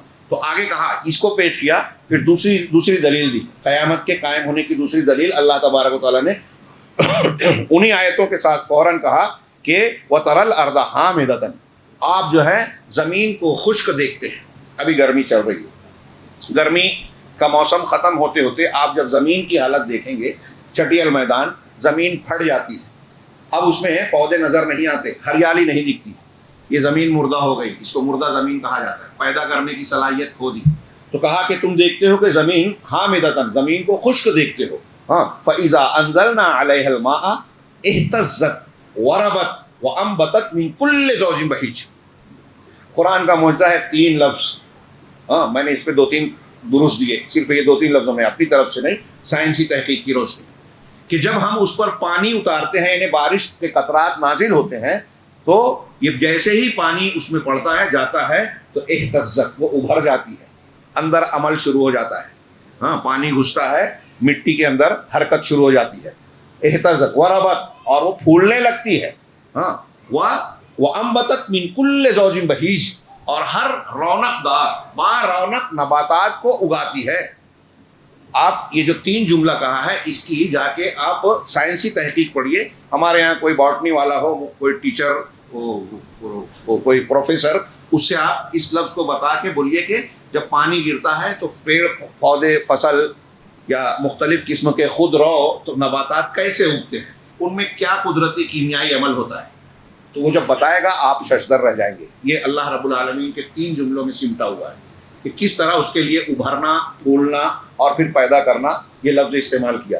میں نے ابھی جو ذکر کیا تھا کہ اللہ رب العالمین نے مٹی میں بہت سی چیزیں رکھی ہیں، اس میں آئرن ہے، اس میں دیگر معدنیات ہیں، کیلشیم ہے، اس میں نمک ہے، ہاں، الگ الگ۔ اچھا، زمین یہاں کی، آپ کے حیدرآباد کے علاقے کی زمین کی کچھ تاثیر ہے، یہاں کوئی پھل بہت اچھا ہوتا ہے تو ویسا پھل دوسری جگہ نہیں ہوتا، ہاں، ابھی مدینہ میں جیسی کھجور ہوتی ہے وہی پودا لے جا کے آپ دوسری جگہ لگائیں ویسا نہیں ہوگا، کچھ علاقوں کی کچھ خصوصیات ہوتی ہے، یہ ابھی اللہ رب العالمین کی رحمت ہے، اس کی قدرت کا کرشمہ ہے، اور دنیا کے کاروبار کو چلانے کا ایک سسٹم ہے کہ جو چیز یہاں اچھی ہوتی ہے آپ دوسری جگہ بیچتے ہیں، وہاں کی جو اچھی چیز ہے وہاں سے لا کے یہاں بیچتے ہیں، یہ کاروبار چل رہا ہے۔ تو اللہ رب العالمین نے ہر جگہ اچھا ایک ہی زمین ہے، ایک ہی پانی ہے، لیکن پھل الگ ہے، پھول الگ ہے، پودے الگ ہیں، اناج الگ ہے، ہر ایک کی تاثیر الگ ہے، ہر ایک کے کانٹینٹس الگ ہیں، انسان کے لیے فوائد الگ ہیں۔ ڈاکٹر کہتا ہے فلاں بیماری ہے تو فلاں پھل کھائیے، فلاں چیز کا استعمال کیجیے، یعنی ہمارے مرض کے لیے فلاں چیز میں جو اجزاء موجود ہیں وہ مفید ہیں۔ بہرحال اللہ رب العالمین نے کہا کہ پانی جب ہم برساتے ہیں تو یہ پودا، زمین جو ہے وہ ابھرتی ہے اور پھولتی ہے، اور ہر قسم کے بارونق جو ہے پھل کو، زوجن بہیج، ہر بارونق پھل کو، نباتات کو اگاتی ہے، ہاں۔ وَأَنَّهُ، کہتے اللہ نے آگے فرمایا، كَذَلِكَ ذَلِكَ بِأَنَّ اللَّهَ هُوَ الْحَقُّ، یہ اس وجہ سے ہے کہ اللہ ہی حق ہے، وَأَنَّهُ يُحْيِي الْمَوْتَى، اور وہ مردوں کو زندہ کرتا ہے، وَأَنَّهُ عَلَى كُلِّ شَيْءٍ قَدِيرٌ، اور وہ ہر چیز پر قادر ہے، ہاں۔ غور کیجئے کیا زبردست دلیل دی ہے کافروں کو، کہ آپ دیکھ رہے ہو کہ زمین مردہ ہے، زندہ ہو گئی، پودے اگانے لگی، آپ جانتے ہو کہ اب کچھ نہیں تھے، مٹی تھے، مٹی سے نطفہ بنا، نطفہ سے علقہ، علقہ سے مضغہ، مضغہ سے انسان پھر پیدا ہوا، پھر انسان بچہ، بچے سے جوان، جوان سے بوڑھا، جو یہ کر رہا ہے وہ دوبارہ زندہ نہیں کر پائے گا۔ ایسے ہی اللہ نے کہا کہ وہ دوبارہ مردوں کو زندہ کرتا ہے۔ آپ اور ہم جب کچھ نہیں تھے اللہ نے پیدا کیا، تو دوبارہ پیدا کرنے والا عقل میں نہیں آتا۔ دنیا کے عقل سے سوال کیجئے کہ کوئی کام پہلی مرتبہ کرنا مشکل ہے یا دوسری مرتبہ؟ بتائیے، پہلی مرتبہ یا دوسری مرتبہ؟ یہ ہمارے لیے ہے، یہ ہمارے لیے ہے، یعنی انسانوں کے لیے، کہ کوئی کام سیکنڈ مرتبہ کرنا آسان ہوتا ہے۔ اللہ کے لیے پہلی دوسری کوئی بات نہیں ہے، وہ پسکون کہے ہو جائے گا، یہ دو دلیلیں ہیں. قرآن میں اور ایک بہت بڑی دلیل دی کہ تم اپنے سے بڑی بڑی مخلوق دیکھ رہے ہو. بتاؤ انتم اشد خلقا ام السماء بناہا، کہ تم پیدا کرنے کے لیے زیادہ مشکل ہو یا آسمان جس کو اللہ نے بنایا تعمیر کیا. تم چھوٹی سی مخلوق ہو، تم سے بڑی جو بڑے بڑے کو بنا رہا ہے تم کو نہیں بنا پائے گا. جس نے پہلی مرتبہ بنایا دوبارہ نہیں بنا پائے گا. جو مردہ زمین کو زندہ کرتا ہے وہ پھر سے انسانوں کو زندہ نہیں کر پائے گا. وہ منکرین قیامت ہو یا منکرین عذاب قبر ہو، وہ اس آیت کے آخری جملے پر غور کریں کہ ان اللہ علی کل شیء قدیر، کہ اللہ ہر چیز پر قادر ہے. اب قرآن و حدیث میں جو چیز بیان کی گئی ہے اور آپ کو سمجھ میں نہیں آ رہی ہے تو آپ اللہ کی قدرت پر شک کر رہے ہیں کہ اللہ رب العالمین ہر چیز پر قادر نہیں ہے. نمبر 3 مضمون میں ہے کہ اس میں بیت الحرام کعبۃ اللہ کی تعمیر کا قصہ بیان کیا گیا ہے اور اللہ تبارک و تعالیٰ کی طرف سے تمام انسانوں کو اس کے حج کی ندا اور اذان دینے کا حکم ہے. اللہ رب العالمین فرمائے کہ وَإِذْ بَوَّأْنَا لِإِبْرَاهِيمَ مَكَانَ الْبَيْتِ، جب ہم نے ابراہیم کے لیے کعبہ کے مکان کی جگہ مقرر کر دی، اس شرط کے ساتھ اللہ تشرک بی شیئا، کہ میرے ساتھ کسی کو شرک نہیں کرنا. پہلی بار کعبہ بنایا جا رہا ہے تو یہ کعبہ کیا ہے؟ مرکز توحید ہے. شرک نہیں کرنا. ہاں وطاہر، اب شرک نہیں کرنا، ہاں یعنی یہ توحید کا گھر ہے. ساری قومیں اکٹھا ہیں پوری دنیا کی آگے، یہاں اتحاد کا مظاہرہ کریں گے. اور اسی اتحاد کے مرکز میں ماضی میں 4 مسلح ڈال کے 4 الگ الگ امام کو مقرر کیا جاتا تھا. ہاں الحمدللہ وہ ہٹائے گئے. اور مقام ابراہیم جو اہل الحدیث کا قرآن کا بتایا ہوا مقام تھا کہ واتخذوا من مقام ابراہیم مصلی، آج وہی ایک مصلی ہے.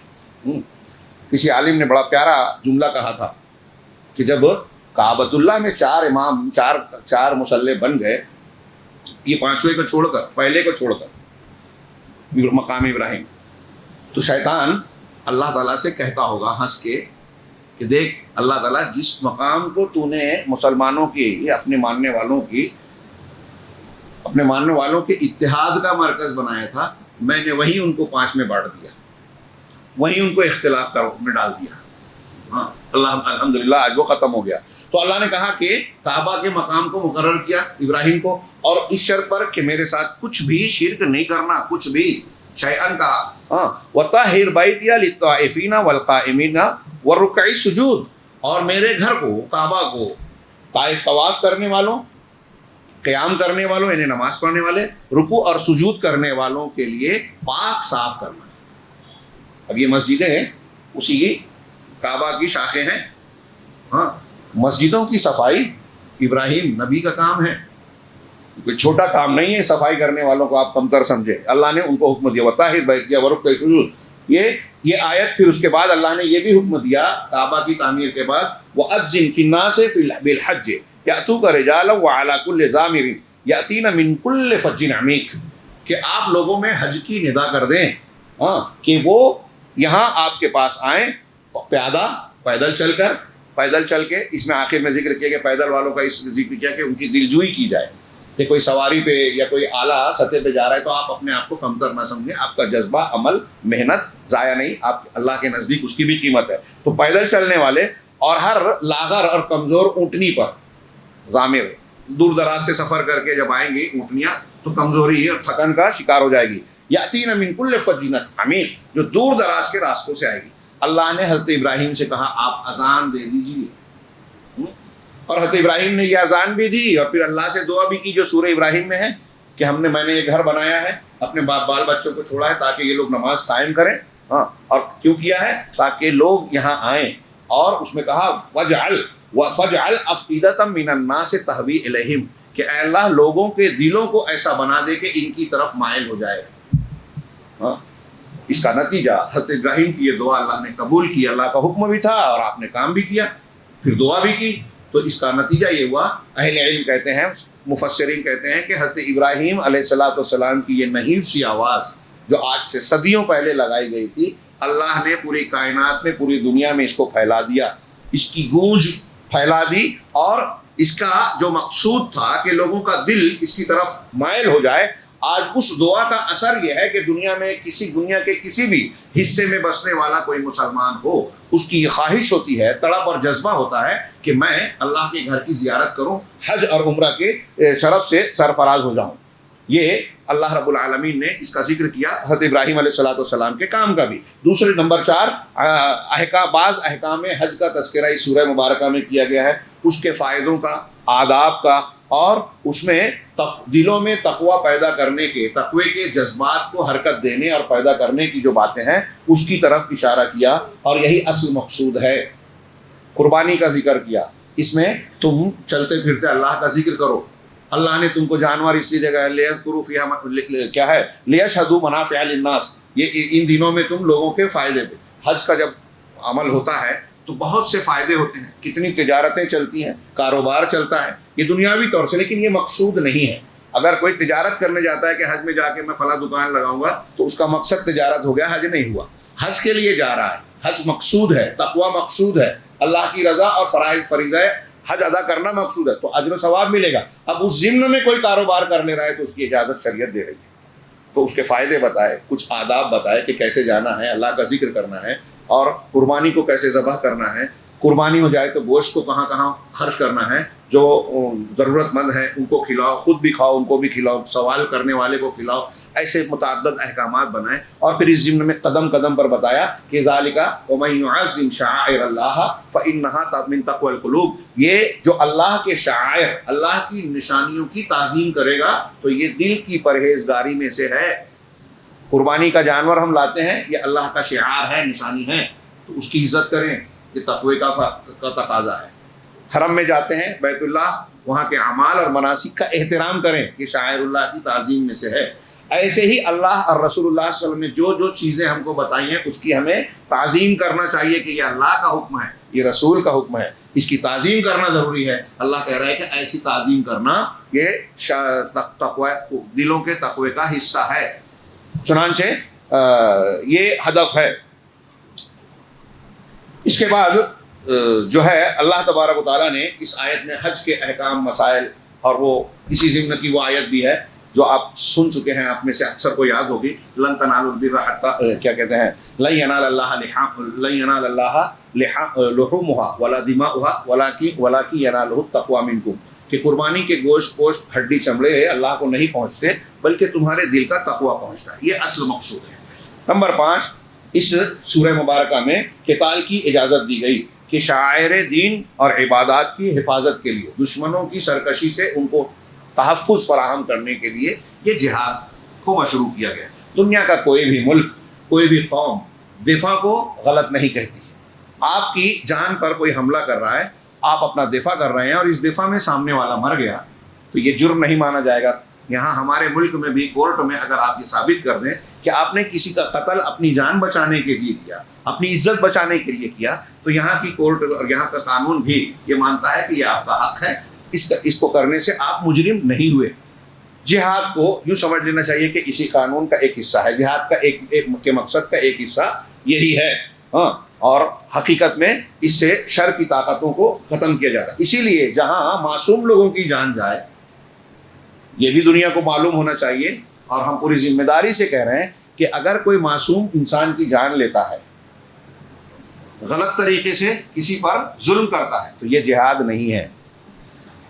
سیاسی جنگوں کو لوگ جائز بنانے کے لیے جہاد کا نام دیتے ہیں، جیسے آج کل ہمارے یہاں جیسے سیاسی لیڈران بہت سے خوشنما عناوین لگا کر کہ لوگوں کے لیے یہ کریں گے وہ کریں گے، حکومت چاہتے ہیں۔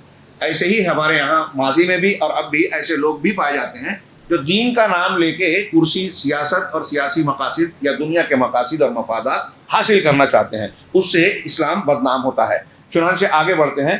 نمبر 6 کہ مکذبین جو جھٹلانے والے ہیں، شریعت کو جھٹلانے والے ہیں، ان کی تکذیب کے نمونے پیش کیے گئے ہیں سورہ مبارکہ میں بھی۔ بار بار اللہ دہراتا ہے، اس کی ضرورت ہے کہ آپ کون سے راستے پر چل رہے ہیں، دیکھ لیجئے آپ جس راستے پر چل رہے ہیں اس کا انجام کیا ہوگا۔ قرآن میں بیان کیے ہوئے واقعات کے آئینے میں اپنے آپ کو دیکھ لیں۔ اللہ کا قانون بدلتا نہیں ہے۔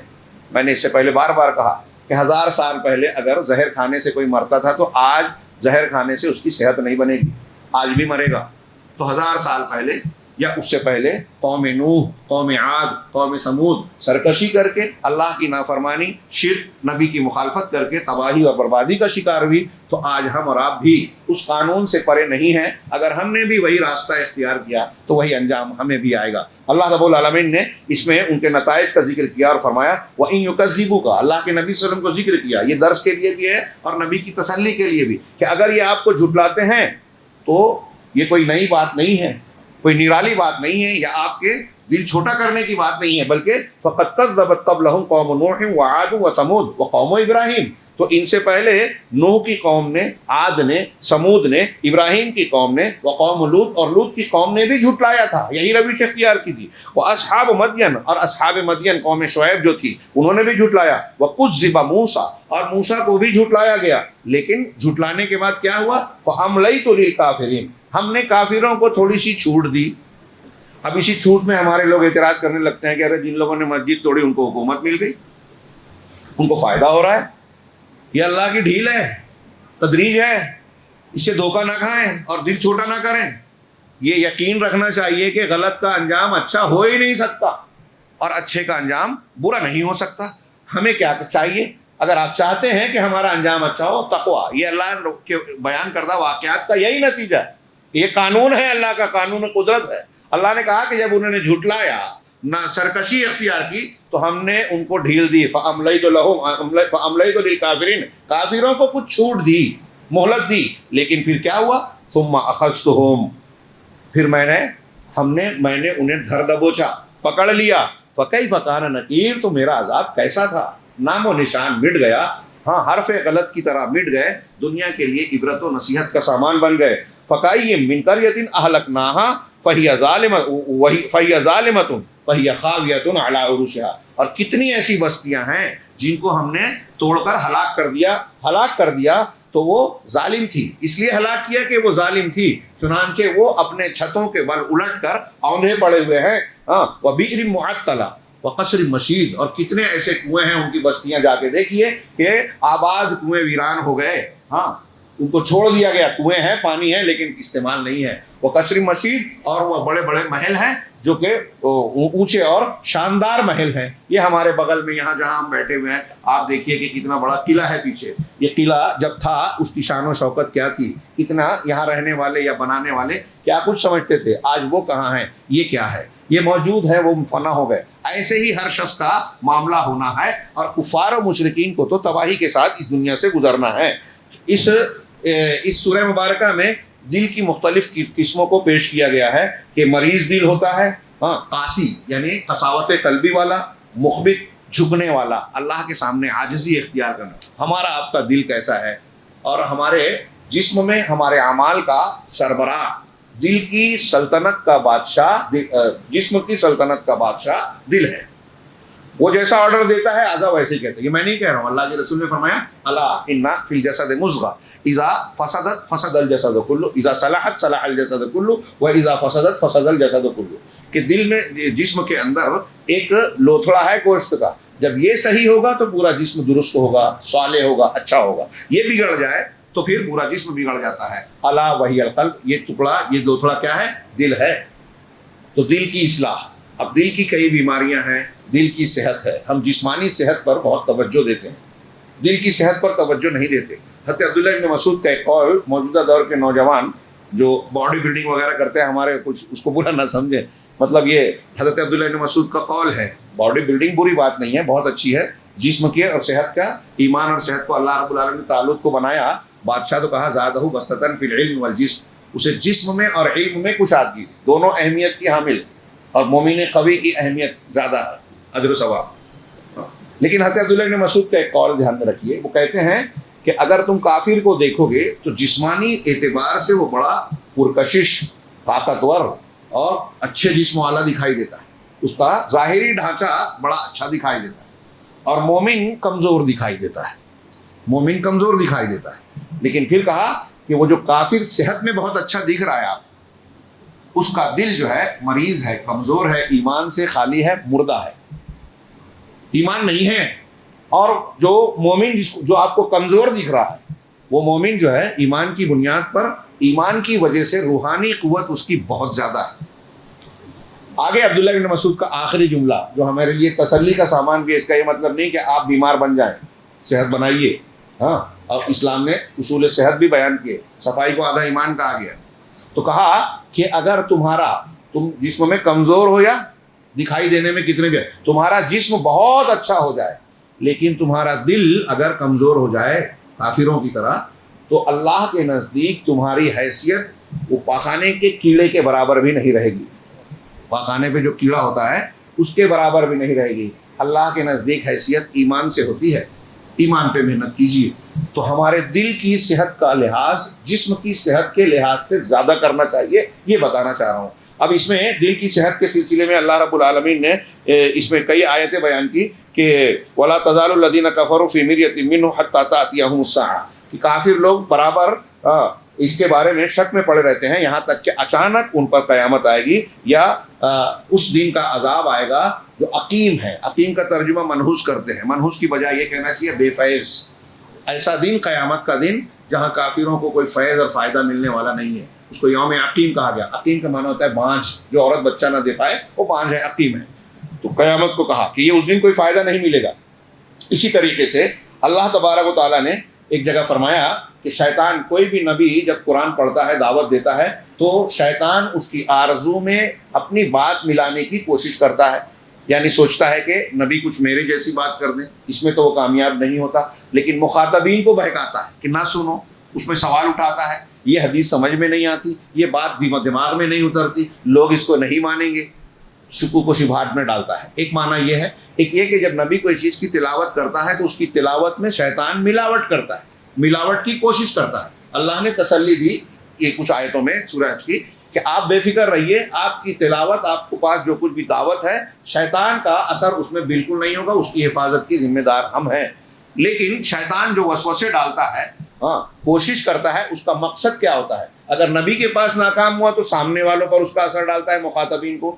تو کیوں کرتا ہے؟ لِيَجْعَلَ مَا يُلْقِي الشَّيْطَانُ فِتْنَةً لِلَّذِينَ فِي قُلُوبِهِم مَرَضٌ، تاکہ شیطان اپنی ملاوٹ کے ذریعے سے ان لوگوں کو فتنے میں ڈال دے، ان کو فتنے میں مبتلا کر دے جن کے دلوں میں روگ ہے، مرض ہے.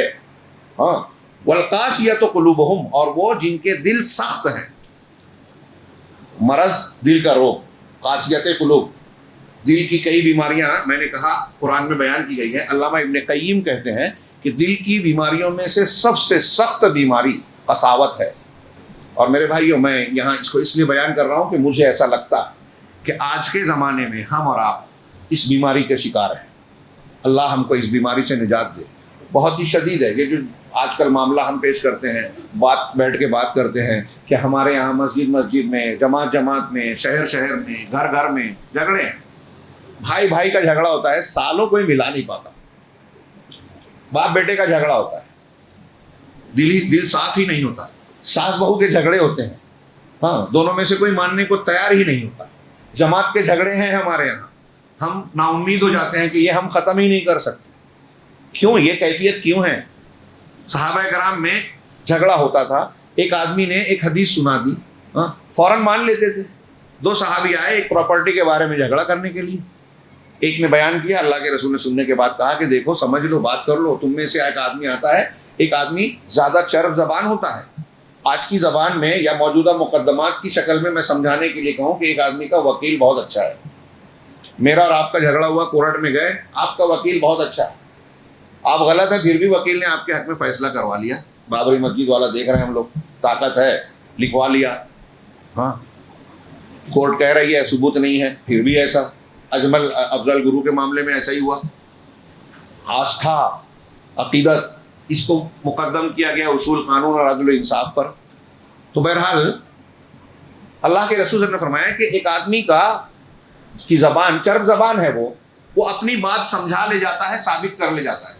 لیکن اللہ کے نبی صلی اللہ علیہ وسلم کہہ رہے ہیں، غور سے سنیے، کہا کہ اگر کوئی آدمی اس طرح مقدمہ لا رہا ہے اور اس کی چرب زبانی اور ثابت کر دینے کی طاقت کی وجہ سے وہ میرے سامنے اپنا حق ثابت کرتا ہے، میں اپنے الفاظ میں حدیث کو بیان کر رہا ہوں، بخاری کی روایت ہے حضرت ام سلمہ سے، اگر وہ فیصلہ ثابت کر رہا ہے اور میں اس کے حق میں فیصلہ کر دوں، اس کا مطلب آپ علم غیب نہیں رکھتے، اس سے بھی ثابت ہوا. اگر میں اس کا فیصلہ کر دوں اور وہ یہ جانتا ہے کہ یہ اس کا حق نہیں ہے، تو سمجھ لو کہ میں اسے جہنم کی آگ کا ٹکڑا دے رہا ہوں.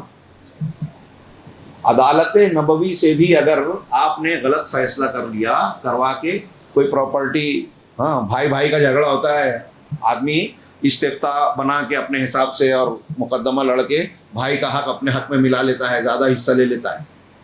اللہ کے رسول کہہ رہے ہیں یہ تو بھائی بھائی کا کسی کا بھی حق آپ نے لیا ناجائز طریقے پہ، اچھے وکیل کے ذریعے کاغذ فیک کاغذ بنا کے، تو اللہ کے رسول کہہ رہے ہیں وہ جہنم کی آگ کا ٹکڑا ہے.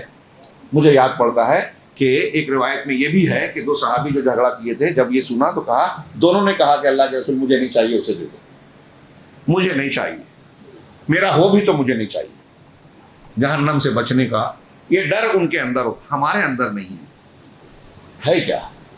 ہاں ایک بات وہ سنتے تھے. ہاں میں نے کہا اس دن واقعہ پیش کیا، ابو مسعود انصاری اپنے غلام کو مارنے کے لیے کوڑا اٹھایا، پیچھے سے آواز آئی کہ جو غلام تمہارے ماتحت ہے اس سے زیادہ اقتدار تم جتنا قدرت اس پر رکھتے ہو، اس سے زیادہ قدرت تم پر اللہ رکھتا ہے. ہاتھ سے کوڑا چھوٹ گیا، پلٹ کے دیکھا تو اللہ کے رسول صلی اللہ علیہ وسلم. اسی وقت اس غلام کو آزاد کر دیا، اللہ کا ڈر دلایا، مان لیا فوراً. ہمارے یہاں ایسا ہوتا ہے کہ بیٹے کا باپ سے جھگڑا ہے، آپ کو سمجھائیں کہ بھائی باپ کو تو اف نہیں کہنا چاہیے، وہ بولتا ہے کہ ہاں قرآن میں ہے میں جانتا ہوں، لیکن میرے ابا کا معاملہ الگ ہے، میرے ابا ایسے ہیں ایسے ہیں ایسے ہیں. میں نے ابھی کئی مرتبہ یہ بات کہی. مطلب وہ یہ کہہ رہا ہے کہ اس کے لیے قرآن کی آیت نہیں ہے، اللہ کو پتہ نہیں تھا کہ آپ کے ابا ایسے رہیں گے، تو آپ کے لیے کوئی اسپیشل حکم چاہیے تھا جو ہے نہیں. ایسا کہنا چاہتے ہو؟ سوال ہی پیدا نہیں ہوتا. یہ قرآن حدیث کو نہ ماننے کے ہیلے بہانے ہیں، اور بالکل بکواس اور بیہودہ بہانے کہ میرے ابا الگ ہیں. آپ کے ابا کیسے بھی ہوں، ابراہیم علیہ السلام کے باپ سے بڑھ کر گنہگار نہیں ہو سکتے، جو نہ صرف شرک کرتے تھے، شرک کی حمایت کرتے تھے، ابراہیم علیہ السلام کی مخالفت کرتے تھے، بت بناتے تھے. ان کو بھی اللہ حضرت ابراہیم جو ہے حسن سلوک کر رہے ہیں. ہمارے ابا اس سے بڑا گناہ کر رہے ہیں کیا؟ آزر سے بڑا گناہ؟ ہاں کہ آپ ان کے اوپر تن جائیں. تو ہر چیز کو اس کے مقام. میں یہ کہنا چاہ رہا تھا، بات طویل ہو گئی، کہ ہمارا یہ میں سمجھتا ہوں کہ آج ہم مسلمانوں میں یہ بیماری بہت عام ہے. وہ کیا ہے؟ قساوت قلبی. علامہ ابن قیم کہتے ہیں کہ دل کی بیماریوں میں سب سے بری خطرناک بیماری یہی ہے. قساوت قلبی کیا ہوتی ہے؟ وہ یہ ہوتی ہے کہ دل سخت ہو گیا. سخت ہونے کا مطلب یہ کہ اگر آپ کو کوئی نصیحت کی بات کی جا رہی ہے جو اس بیماری کا شکار ہے، تو اس نصیحت کو وہ قبول نہیں کرتا. جنت جہنم کا ذکر ہو رہا ہے، فرق نہیں پڑتا، ارے ہاں سنتے ہیں. نہ جنت کو سننے کے بعد شوق ہو رہا ہے، نہ جہنم کو سننے کے بعد اس کا ڈر اور خوف. دل سخت ہو گیا، اثر ہی نہیں ہو رہا ہے، مانتے ہی نہیں ہے. جھگڑا ہو رہا ہے، بھائیوں کا اختلاف ہے، جماعت کا، گھر کا، سمجھایا جا رہا ہے، قرآن حدیث بتائی جا رہی ہے، آخرت کی جواب دہی یاد دلائی جا رہی ہے، فرق نہیں پڑتا. یہ ہے قساوت قلبی. کیا ہم لوگ اس بیماری کے شکار نہیں ہیں؟ ہاں اللہ کے رسول صلی اللہ علیہ وسلم کے صحابہ کرام کو پتہ چلتا تھا اختلاف کا یہ ہے، فوراً جس سے اختلاف ہے جا کے معافی مانگ لیے. ابھی میں نے پچھلے ہفتے حدیث پیش کی تھی، بیٹی پر الزام لگایا تھا مستہ بن اساسہ نے ابو بکر صدیق کی، بیٹی کو زنا کا الزام لگایا ام المومنین پر. آپ کی اور ہماری بیٹی پر اگر کوئی زنا کا الزام لگائے، ہم اس کے بارے میں کیا خیال رکھیں گے؟ سوچئے، اور اپنے آپ کو وہاں رکھ کے پھر حضرت ابو بکر کا کردار دیکھیے. خالہ زاد بھائی تھے، منافقین کے ساتھ شامل ہو گئے، اور جب آیت آئی کہ حضرت عائشہ بے قصور ہیں تو قسم کھا لی کہ میں اب مستہ کو جو ہے ماہانہ وظیفہ جو دیتا تھا نہیں دوں گا. اپنے رشتہ داروں کا خیال رکھتے تھے صحابہ. قرآن کی آیت آئی کہ تم میں سے کوئی فضل اور کشادگی والا ایسی قسم نہ کھائے کہ غربا کو، مساکین کو، قرابت داروں کو اور مسکین مہاجرین کو خرچ نہیں کرے گا. ہاں کیا تم چاہیے کہ معاف کریں اور درگزر کریں؟ کیا تم نہیں چاہتے کہ اللہ تمہیں معاف کر دے؟ حضرت بکر صدیق نے قرآن کی آیت سنی، فوراً مانا، فوراً کہ اللہ میں چاہتا ہوں کہ تم مجھے معاف کرے، میں مستہ کو معاف کرتا ہوں، اور پھر سے میں اس کا جو ان کا جو ہے وظیفہ دیتا رہوں گا، زندگی بھر دیتا رہوں گا. بیٹی پر الزام لگایا تھا. اپنے آپ کو رکھیے، ہم بولتے ہیں نا کہ میرے ابا ایسے، میرے بھائی ایسے، میری باپ فلاں ایسی. ہاں بیٹی پر الزام لگایا تھا، معاملہ کھلا، ان کو سزا دی گئی، ان کو معاف کر کے ان کو ماہانہ وظیفہ دے رہے ہیں. ہم کسی سے ناراض ہو جائیں، غریب ہے، فاقہ ہو رہا ہے، زکوٰۃ نہیں دیتے. یہ ہمارے سماج اور معاشرے میں کامن ہے. اللہ کی شریعت کو اپنے مقاصد کے لیے استعمال کرتے ہیں. کسی پر سوال اور اعتراض کرتے ہیں تو اس پہ دین کی بنیاد پر نہیں، اپنی بھڑاس نکالنے کے لیے کیا ایسا ہے کیا؟ پہلے سوال کرتے ہیں. مولانا صاحب کو لگتا ہے کہ پوچھنا چاہ رہا ہے، لیکن بعد میں پتہ چلتا ہے کہ وہ پوچھنا نہیں، بتانا چاہتا ہے. مجھ سے آ کے کسی سے سوال کرتے ہیں، پھر سوال کے جواب کی روشنی میں لوگوں کو پتا دیکھو مولانا نے جواب دیا. یا اگر وہ اپنے حساب سے پہلے ایک سوال کرے گا پھر آگے کر کے کسی کے بارے میں وہ ایسا کرتا ہے. یہ قساوت قلبی کے نتائج ہیں. ہمیں اللہ رب العالمین کے لیے جینا چاہیے، اپنی موت کو اور آخری انجام کو کبھی نہیں بھولنا چاہیے. یہ ان آیات اور ان فرامین کے سمجھ لیجیے دروس و اسباق ہیں. اس میں کافروں کے دل کا مریض دل، قساوت قلبی، اور مسلمانوں میں کہ اللہ وبشر المخبتین کہا گیا ہے سورہ حج میں کہ مخبتین جو جن کے دل عاجزی، خشوع خضوع، اللہ کے سامنے جھک جانے والے ہیں، ان کو بشارت دے دو. ہم کو انا نہیں لانی، بھائی ناراض ہے، غلطی میری ہے، میں اللہ کے لیے جھک گیا کہ رشتہ نہ کٹے، بھائی سے معافی مانگ لو، غلطی نہ ہوتے ہوئے بھی. یہ مخبتین ہے، تواضع، عاجزی اختیار کرنے والے. اللہ نے یہ دلوں کے الگ الگ مقامات بتائے. اسی طرح سے اس میں اللہ رب العالمین کے دین کی نصرت کے لیے ہجرت کی کیا فضیلت ہے اس کا بھی ذکر کیا گیا. والذین ہاجروا فی سبیل اللہ ثم قتلوا او ماتوا لیرزقنہم اللہ رزقا حسنا. اللہ نے فرمایا کہ جن لوگوں نے اللہ کے راستے میں ہجرت کی پھر وہ قتل کر دیے گئے یا مر گئے تو اللہ رب العالمین انہیں رزق عطا کرے گا، بہترین اور اچھا رزق. اور اللہ تبارک و تعالیٰ سب سے بہتر رزق دینے والا ہے، اور انہیں ایسے گھر میں، ایسے مقام پر داخل کرے گا لَيُدْخِلَنَّهُمْ مُدْخَلًا يَرْضَوْنَهُ، جس سے وہ خوش ہو جائیں گے. جنت میں انسان خوش ہوگا، تمنائیں ختم ہو جائے گی، وہاں اکتائے گا نہیں. دنیا میں کتنے بھی اچھے مقام پر آپ ہل اسٹیشن پہ رہتے ہیں تو شہر آنے کی خواہش ہوگی، شہر میں رہتے ہیں تو ہل اسٹیشن پہ جانے کی خواہش ہوتی ہے، یہاں رہتے ہیں تو وہاں جانے کی خواہش ہوتی ہے. چینج چاہیے دنیا میں. لیکن جنت والے اللہ نے فرمایا کہ لا يبغون عنها حولا، وہاں وہ چینج نہیں چاہیں گے، وہاں سے تبدیل ہونا، تحویل ہونا، منتقل ہونا نہیں چاہیں گے. جنت کی لذت ہر وقت یکساں رہے گی، زبردست رہے گی، جس کا ہم تصور نہیں کر سکتے. وَإِنَّ اللَّهَ لَعَلِيمٌ حَلِيمٌ. یہ آیت ہے نمبر 10 پہ، آخری موضوع کا جو ذکر انہوں نے کیا کہ کافروں پر اللہ تبارک و تعالیٰ نے اس سورہ مبارکہ میں مثالیں بیان کر کے حجت قائم کی. ابھی ہم نے 2 پڑھی کہ بارش برساتا ہے، مردہ زمین زندہ ہو جاتی ہے، اللہ رب العالمین نطفے سے، مٹی سے، نطفے سے انسان کو پیدا کرتا ہے. یہ مثالیں اور تفصیل بیان کی. اسی طرح اس سورہ مبارکہ میں ایک جگہ مشرکین کا رد کرتے ہوئے اللہ نے کہا یا ایھا الناس ضرب مثل فاستمعوا له، اے لوگو تمہارے لیے ایک مثل بیان کی گئی ہے، اسے غور سے سنو. قرآن کہہ رہا ہے، اللہ کہہ رہا ہے غور سے سنو. ان الذین یدعون من دون اللہ، ان الذین تدعون من دون اللہ، کہ جن لوگوں کو تم اللہ کے سوا پکارتے ہو، لن یخلقوا ذبابا، وہ ایک مکھی بھی، ایک مکھی، چھوٹا سا وجود ہے، ایک مکھی بھی پیدا نہیں کر سکتے. لن کہا کبھی بھی پیدا نہیں کر سکتے. وَلَوِ اجْتَمَعُوا لَهُ، چاہے سب کے سب اس کام کے لیے اکٹھا ہو جائیں، سارے معبودان باطلا، دیوی دیوتا، انبیاء، اولیاء، صالحین، سب اکٹھا ہو جائے. اب جو بریلوی کہتا ہے کہ ہاں ایک بابا تھے، انہوں نے کہا کہ حضرت عیسیٰ تو یہ کہتے تھے کہ اللہ کے حکم سے زندہ ہو جائے تو مردہ زندہ ہوتا تھا. میں کہتا ہوں میرے حکم سے زندہ ہو جائے تو زندہ ہو جاتا. مرغی کھا کے ہڈیاں پھینکی، کہا میرے حکم سے اٹھ جائے، اٹھ کے دوڑنے لگی. ایک قوال کی قبر پہ جا کے کہا میرے حکم سے اٹھ جائے تو قوالی گاتا ہوا باہر آ گیا. ہاں منکر نکیر سے ملنے کے بعد کوئی قوالی گائے گا؟ یہ اس طرح کی بکواس کرتے ہیں. ہاں اللہ تعالیٰ کہہ رہا ہے ایک مکھی نہیں پیدا کر سکتے، کہہ رہا ہے میرے حکم سے. اگر وہ میرے حکم سے جو کہہ رہا ہے، اس طرح کا واقعہ اگر آپ سچ مان رہے ہیں، ہمارے ہندوستان میں ہمارے بہت سارے لوگ اس طرح کے واقعات بیان کرتے. شیخ عبد القادر جیلانی نے مردے کو زندہ کر دیا، فلاں کو یہ کر دیا. آپ ایسا مان رہے ہو تو آپ یہ کہہ رہے ہو کہ جیسے اللہ مردوں کو زندہ کرنے والا ہے وہ بابا بھی ہے، تو اس سے بڑا شرک کیا ہوگا. حضرت ابراہیم علیہ السلام نے نمرود سے کہا تھا، وہ بھی جاہل تھا، اس لیے اس نے کہا کہ میں بھی زندہ کرتا ہوں، مارتا ہوں. 2 قیدیوں کو بلایا، ایک کو بولا مار ڈالو، ایک کو بولا چھوڑ دو، دیکھو اس کو زندہ کیا، اس کو مار دیا. تو اس کا جاہلانہ استدلال تھا، اس لیے اس پر زیادہ دقت میں نہ جاتے ہوئے حضرت ابراہیم نے اور واضح دلیل دی کہ میرا رب جو ہے سورج کو مشرق سے نکالتا ہے، تو مغرب سے نکال کے بتا، اپنے رب ہونے کا دعویٰ ہے تو. فبہت الذی کفر، ہاں تو مبہوت ہو گیا، ہکا بکا رہ گیا، جواب نہیں تھا. ایسی دلیل ہوتی ہے انبیاء کی.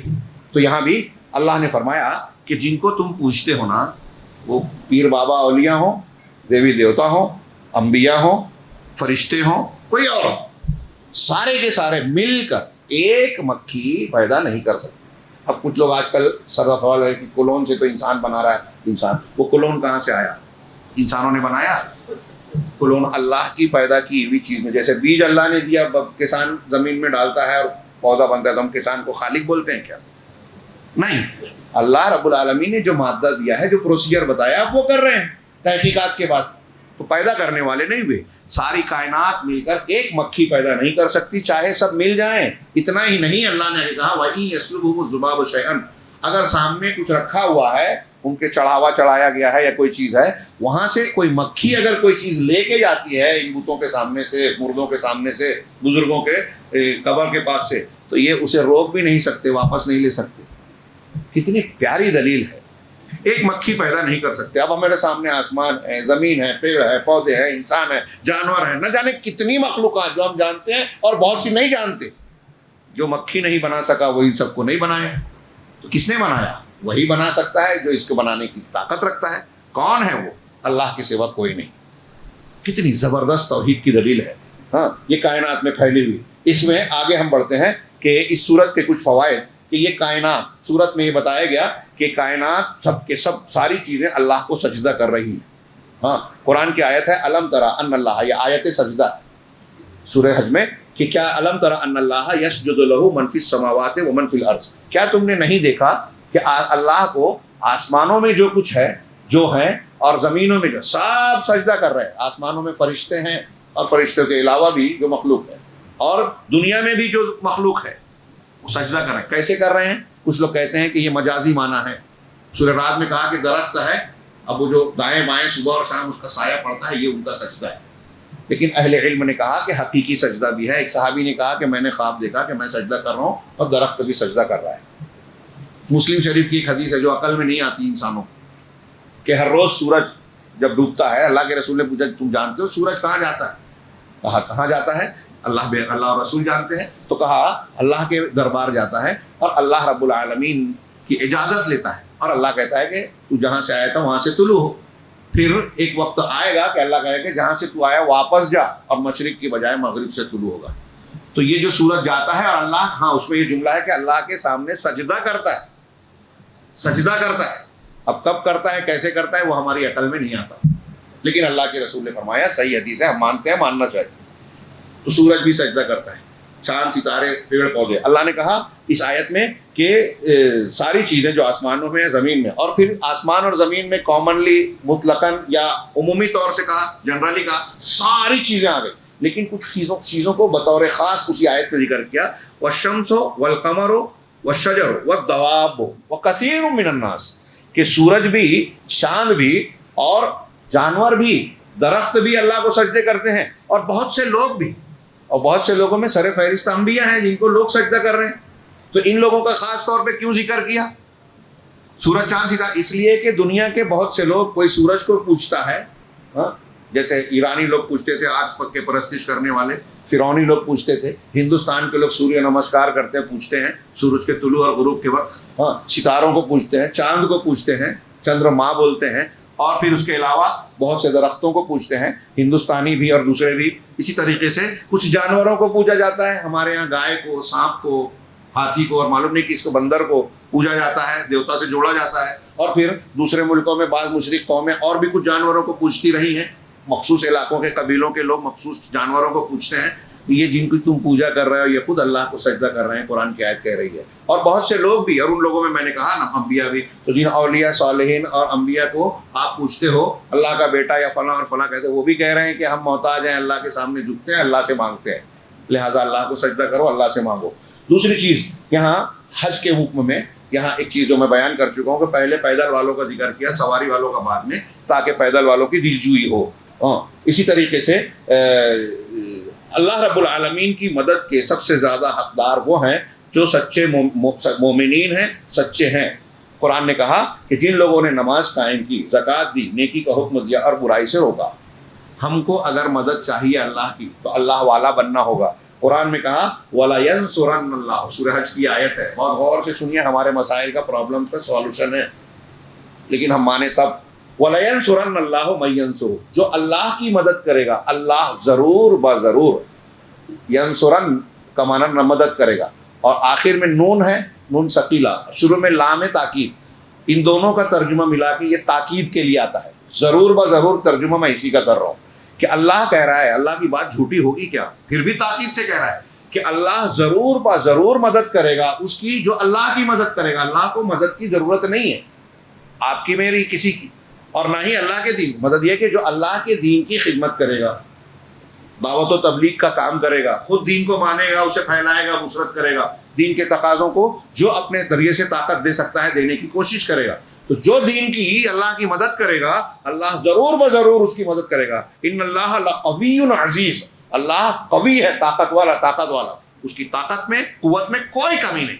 آپ کی مدد کرنے میں کوئی دقت نہیں ہے. کوئی کیسا بھی سپر پاور آ جائے، پریوار آ جائے، حکومت آ جائے، ایجنسی آ جائے، چھاپے مارے، کچھ نہیں بگاڑ سکتی اگر اللہ بچائے.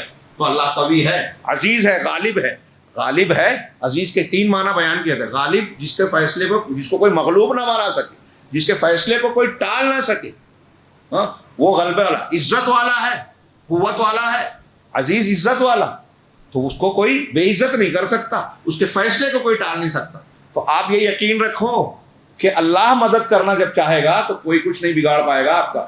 اور اللہ کی مدد حاصل کرنے کا سمپل اور سادہ صاف راستہ کہ اللہ کے دین کی مدد. اللہ کے دین کی مدد کیسے ہوگی؟ آگے کہا الذین ان مکناہم فی الارض، کہ یہ وہ لوگ ہیں جو اللہ کی مدد کرنے والے کہ اگر زمین میں ہم نے ان کو قوت دی، طاقت دی، تمکنت اور قابو دیا، حکومت یا جو بھی طاقت ملے، تو اقاموا الصلاۃ، نماز قائم کریں گے، وآتوا الزکاۃ، زکات دیں گے، ہاں، وَأَمَرُوا بِالْمَعْرُوفِ، اور معروف کا حکم دیں گے، وَنَهَوْا عَنِ الْمُنْكَرِ، اور منکر سے روکیں گے. اب ہمارے ہاں کچھ لوگ اسلامی حکومت قائم کرنے کی بات کرتے ہیں اور اللہ کے بارے میں توحید کو جانتے ہی نہیں ہیں. شرک کی بات کرنے سے منع کرتے ہیں جو سب سے بڑا معروف ہے، منکر ہے. جب آپ شرک سے منع نہیں کریں گے تو نہیں عن المنکر ہوا ہی نہیں. جب آپ توحید کی تعلیم نہیں دیں گے تو امر بالمعروف ہوا ہی نہیں، انبیاء کا طریقہ ہوا ہی نہیں. تو آپ کون سی حکومت قائم کرو گے؟ وہ اسلامی حکومت نہیں ہوگی جہاں یہ نہیں ہوگا. ہاں، وَأَمَرُوا بِالْمَعْرُوفِ وَنَهَوْا عَنِ الْمُنكَرِ وَلِلَّهِ عَاقِبَةُ الْأُمُورِ، اور سارے معاملات کا انجام اللہ کے اختیار میں ہے. اس میں ایک فائدہ یہ دیا کہ اللہ تبارک و تعالیٰ نے مکھی کی مثال دی کہ سارے معبودان باطلہ مل کر ایک مکھی پیدا نہیں کر سکتے. مکھی ہی کو کیوں پیش کیا؟ ہاتھی کیوں نہیں کہا؟ پہاڑ کیوں نہیں بولا؟ کوئی اور چیز کیوں نہیں بولی؟ لے بیان بطلان شرک و تجہیل اہلہ، شرک کے بعد بطلان کو بیان کرنے کے لیے اور اس کے ماننے والوں کو جاہل بتانے کے لیے اللہ نے مکھی کی مثال دی، اور ان کی عقلوں کی شناخت قباحت بتانے کے لیے خاص طور سے. کیوں؟ اس لیے کہ مکھی دنیاوی اعتبار سے ایک انسان بھی دیکھتا ہے کہ مخلوقات کے بیچ میں بہت حقیر سی اور بہت چھوٹی سی اور بہت کثرت سے پائی جانے والی چیز ہے، بڑی تعداد میں ہے اور بہت چھوٹی سی مخلوق ہے. تو اللہ رب العالمین بتا رہا ہے کہ جب اتنی حقیر اور چھوٹی چیز بھی یہ نہیں پیدا کر سکتے تو ان کی قدرت اور طاقت کا کوئی سوال ہی پیدا نہیں ہوتا. ہاں، اور لوگ اس کو برا بھی گندا بھی سمجھتے ہیں. اس صورت کے کچھ عجائب بیان کیے کہ سورہ حج کی کچھ ایسی خصوصیات ہیں جس کو عجائب سورۃ الحج کہا جا سکتا ہے، اور ان کو سامنے رکھا جائے تو ایک طریقے سے یہ چیزیں بھی انسان کے دل میں تقوی کو مضبوط بنانے کا ذریعہ بنتی ہیں. کیا عجائبات ہیں؟ ہاں، تو ساری چیزیں نہیں، اس میں سے کہا کہ یہ صورت ایسی ہے کہ اس میں سے کچھ آیتیں ایسی ہیں جو مدینہ میں نازل ہوئی، اور زیادہ تر مدینہ میں، اور کچھ آیتیں مکہ میں. اس میں کچھ آیتیں ایسی ہیں جو رات کے وقت نازل ہوئی، کچھ آیتیں ایسی ہیں جو دن میں نازل ہوئی، کچھ آیتیں ایسی ہیں جو حضر میں یعنی مکہ میں اللہ کے رسول صلی اللہ علیہ وسلم کے مقیم رہتے ہوئے نازل ہوئی، کچھ آیتیں ایسی ہیں جو حالت سفر میں رسول اللہ صلی اللہ علیہ وسلم سفر میں تھے تب نازل ہوئی. اور یہ واحد صورت ہے قرآن کی جس میں ایک ہی صورت میں 2 آیت سجدہ ہے، جس میں سجدہ کرنا ہے. اور یہ واحد صورت ایسی ہے جس کا نام ارکان اسلام میں سے ایک رکن کے نام پر رکھا گیا ہے. شہادتین، نماز، روزہ، حج، زکوٰۃ، 5 ارکان ہیں، ان میں سے ایک حج ہے. اس نام پہ اس کو رکھا گیا ہے اس لیے کہ حج کی ایک اپنی خصوصیت ہے اور حج کے بہت سارے مقاصد ہیں. نماز، روزہ، حج، اس کے حج کے علاوہ جتنی عبادتیں ہیں ان میں جن مقاصد یا اعمال کو آپ دیکھیں گے کہ جسمانی عبادت ہے، کوئی مالی عبادت ہے، کوئی داخلی عبادت ہے، اور الگ الگ لوگوں سے اس کا تعلق ہوتا ہے. حج میں ساری عبادتیں اکٹھا ہیں. عبادت کی جتنی قسمیں ہیں شریعت میں وہ ساری قسمیں ایک عمل میں اکٹھا ہیں. اس میں پیسے کا بھی خرچ ہے، جسمانی اعتبار سے آدمی کو مشقت کرنا ہے، سفر کرنا ہے، نماز پڑھنا ہے، طواف کرنا ہے، چلنا پھرنا ہے۔ طواف تو کہیں اور ہے ہی نہیں پوری دنیا میں۔ حجر اسود کو بوسہ دینا ہے، یہ طواف جو حج کا حصہ ہے، جو حجر اسود کو بوسہ دینا ہے، دنیا کے کسی بھی انسان اور کسی بھی چیز کو عقیدت کے ساتھ بوسہ دینا نہیں۔ وہ بوسو کنار ہم بچے کو دیتے ہیں، شفقت و رحمت میں میاں بیوی کا معاملہ ہوتا ہے، یا باپ بیٹے کا معاملہ ہوتا ہے، بھائی بھائی دوست و احباب کا ہوتا ہے، وہ الگ ہے۔ وہ عقیدت اور اجر و ثواب اور عبادت کے طور پہ نہیں، عبادت اور عقیدت کے طور پر پیر صاحب کا ہاتھ یا ان کی قبر یا ان کا کپڑا یا ان کی پیشانی نہیں چومی جائے گی۔ حضرت عمر نے کہا کہ اے حجر، میں جانتا ہوں تو ایک پتھر ہے، نہ نفع پہنچا سکتا ہے نہ نقصان، اگر میں نے اللہ کے رسول صلی اللہ علیہ وسلم کو تجھے بوسہ دیتے ہوئے نہ دیکھتا تو کبھی بوسہ نہیں دیتا۔ تو جن چیزوں کو اللہ کے رسول نے نہیں بتایا ہم بوسہ نہیں دیں گے۔ تو بہرحال یہ حج میں ساری قسموں کی عبادتیں اکٹھا ہیں۔ ہاں، یہ کہہ رہے ہیں کہ حج ہمیں، اب اس میں کچھ حج کے فوائد بتا رہا ہے۔ حج ہمیں قیامت کے دن کی یاد دلاتا ہے۔ کیوں؟ اس لیے کہ سارے لوگ، جیسے میدان محشر کا معاملہ ہوگا کہ سارے لوگ میدان محشر کی طرف جائیں گے اور ایک ہی شکل میں رہیں گے، کوئی لباس نہیں رہے گا۔ یہاں لباس ہوتا ہے سب کا ایک لباس، سارے لوگ ایک ہی جگہ کی طرف ایک لباس میں، سورج کی روشنی میں، دھوپ میں جمع ہوتے ہیں، عرفات، مینا، مزدلفہ وغیرہ میں۔ سارے لوگ، سب کی زبان پر ایک ہی ترانہ ہوتا ہے، لبیک اللہم لبیک۔ ہاں، تو یکسانیت، اس میں اتحاد و اتفاق کی زبردست تعلیم اور ایسا نمونہ ہے کہ دنیا کی کسی قوم کے پاس اس کی مثال نہیں ہے۔ بہت ہی زبردست تعلیم ہے، لیکن ہم اس سبق کو، ہمارے یہاں حج لوگ انجام دیتے ہیں لیکن حج کے مقاصد نظر نہیں آتے۔ جیسے ہم نماز پڑھتے ہیں اور نماز کے فوائد ہمارے سماج میں دکھائی نہیں دے رہے ہیں، اسی طریقے سے حج جو ہے ہمیں دوبارہ زندہ کیے جانے کی یاد دلاتا ہے کہ فجر کی نماز کا قیام کرنے کے بعد مؤذن کو سنتے ہیں، اور اس کے بعد جبکہ تھکے ماندے ہوتے ہیں، سو کر اٹھتے ہیں، اور اس کے بعد وقوف عرفہ کے لیے نکل پڑتے ہیں۔ تو ایسے ہی قبر سے نکل کر ہمیں میدان محشر کی طرف جانا ہوگا، جیسے عرفہ کے میدان کی طرف حاجی جاتا ہے، معتمر نہیں۔ اسی طرح حج ہمیں جہاد کی بھی یاد دلاتا ہے کہ جہاد جیسے ہوتا ہے کہ حج میں بھی جو ہے ڈسپلن کا لحاظ رکھنا ہے، مشاعر کے اوقات کا، کب کون سا عمل انجام دینا ہے۔ 9 تاریخ کو عرفہ میں رکھتا ہے، لوگ بولے کہ بھیڑ بہت رہتی ہے، میں 10 کو چلا جاؤں گا، چلے گا؟ نہیں چینج کر سکتے۔ یہ بدعت کو سمجھنے کے لیے بھی ہے کہ اللہ کے رسول نے جو کوئی وقت مقرر کیا ہے، کوئی تعداد مقرر کی ہے شریعت نے، ایک رکعت میں 2 ہی رکوع کرنا ہے تو آپ 3 نہیں کر سکتے، 2 ہی سجدہ کرنا ہے تو آپ 3 نہیں کر سکتے، ایک رکوع بتایا ہے تو 2 رکوع نہیں کر سکتے۔ تو ایسے تعداد میں آپ تبدیلی نہیں کر سکتے، وقت میں تبدیلی نہیں کر سکتے، جگہ کی تبدیلی نہیں کر سکتے۔ ہاں، کہ مینا اور مزدلفہ میں ڈیٹ کا فرق ہے تو عرفہ والی تاریخ میں یہاں آ جائیں اور یہاں والی تاریخ میں، مزدلفہ والی تاریخ میں وہاں چلے جائیں، نہیں چلے گا۔ تو یہ ایک ہی وقت کا لحاظ، جگہ کا لحاظ، جانا اور آنا، مبیت رات گزارنا اور کوچ کرنا، یہ اسی لیے اس کے حج کے احکامات کے بعد اس صورت میں فوراً جہاد کے احکامات بیان کیے گئے ہیں کہ اس میں بھی اس قسم کے ڈسپلن اور اجتماعیت کی ضرورت پڑتی ہے۔ اور آخر میں حج ہمیں شروع سے لے کر آخر تک اللہ تبارک و تعالیٰ کی بندگی کے ساتھ جوڑتا ہے، جو ہماری پیدائش کا مقصد ہے۔ اور پورے حج میں جن لوگوں نے کیا ہے، جو کرنے والے ہیں، پڑھیں حج میں دیکھیں کہ سارے اعمال کو کرتے ہوئے ہر جگہ آپ کو اللہ کا ذکر کرتے رہنا ہے، اللہ کا ذکر کرتے رہنا ہے، اور آپ کو یہی حکم جو ہے ہر حالت میں دیا گیا ہے۔ آج کی رات بھی ہمارے لیے لیلۃ القدر سب سے مبارک ہے، اس میں بھی ہم اللہ کا ذکر خوب سے خوب کریں، اپنے اوقات اور لمحات گپ شپ میں، بات چیت میں، دوسرے مشغولیات میں گزارنے کی بجائے عبادت کریں، ذکر کریں، توبہ کریں، اللہ کے رسول صلی اللہ علیہ وسلم کی بتائی ہوئی دعا اور قرآن کی تلاوت وغیرہ کا اہتمام کریں، اور زیادہ سے زیادہ توبہ و استغفار کریں، اپنے لیے، اپنے اہل و عیال کے لیے، اپنے مر جانے والے رشتہ داروں کے لیے، حاجت مند بندوں کے لیے، اور پوری امت مسلمہ کے لیے، خاص طور سے وہ جو مظلومین ہیں ان کے لیے ہمیں اس رات میں ضرور اہتمام کے ساتھ دعائیں کرنا چاہیے۔ اللہ رب العالمین ہم سب کو دنیا اور آخرت کی سعادتوں سے، کامیابیوں سے نوازے۔ ہمارے اوپر جو خطرات اور فتنے منڈلا رہے ہیں، پروردگار سارے مسلمانوں کو اور ہمیں اس سے محفوظ رکھے۔ اللہ ہماری بخشش فرمائے، ہمارے والدین کی بخشش فرمائے، ہمارے رشتہ داروں کی بخشش فرمائے، سارے مسلمانوں کی غلطیوں کو معاف کریں۔ ہماری دعائیں جن وجوہات سے، ہمارے اعمال کی وجہ سے قبولیت سے رکی ہوئی ہیں، پروردگار ان اسباب اور وجوہات کو ہم سے دور کرنے کی توفیق دے، اور ہمیں اس لائق بنائے کہ ہمارے دل سے اور زبان سے نکلنے والی ہر دعا اللہ کی بارگاہ میں قبولیت کا درجہ پائے۔ پروردگار ہمیں ہر وقت اپنی دعاؤں سے ہماری دعاؤں کی قبولیت سے کبھی بھی محروم نہ کرے، اور خاص طور سے اس ماہ مبارک میں جب اللہ رب العالمین کی رحمت شباب پر ہے، جنت کا دروازہ کھلا اور جہنم کا بند ہے، اور ہر رات اللہ تعالیٰ جہنم سے بہت سے لوگوں کو آزادی عطا فرماتا ہے۔ پروردگار ہم لوگوں کو بھی اس بھیانک عذاب سے، جہنم سے آزادی فرمائے، دنیا کے عذاب سے بھی ہم کو بچائے، آفتوں سے بچائے، دشمنوں سے بچائے، ان کی چالوں اور سازشوں سے محفوظ رکھے، برزخ اور آخرت میں بھی پروردگار ہمیں ہر قسم کے فتنے اور عذاب سے محفوظ رکھے۔ وآخر دعوانا ان الحمد للہ رب العالمین، وصلی اللہ علی نبینا محمد۔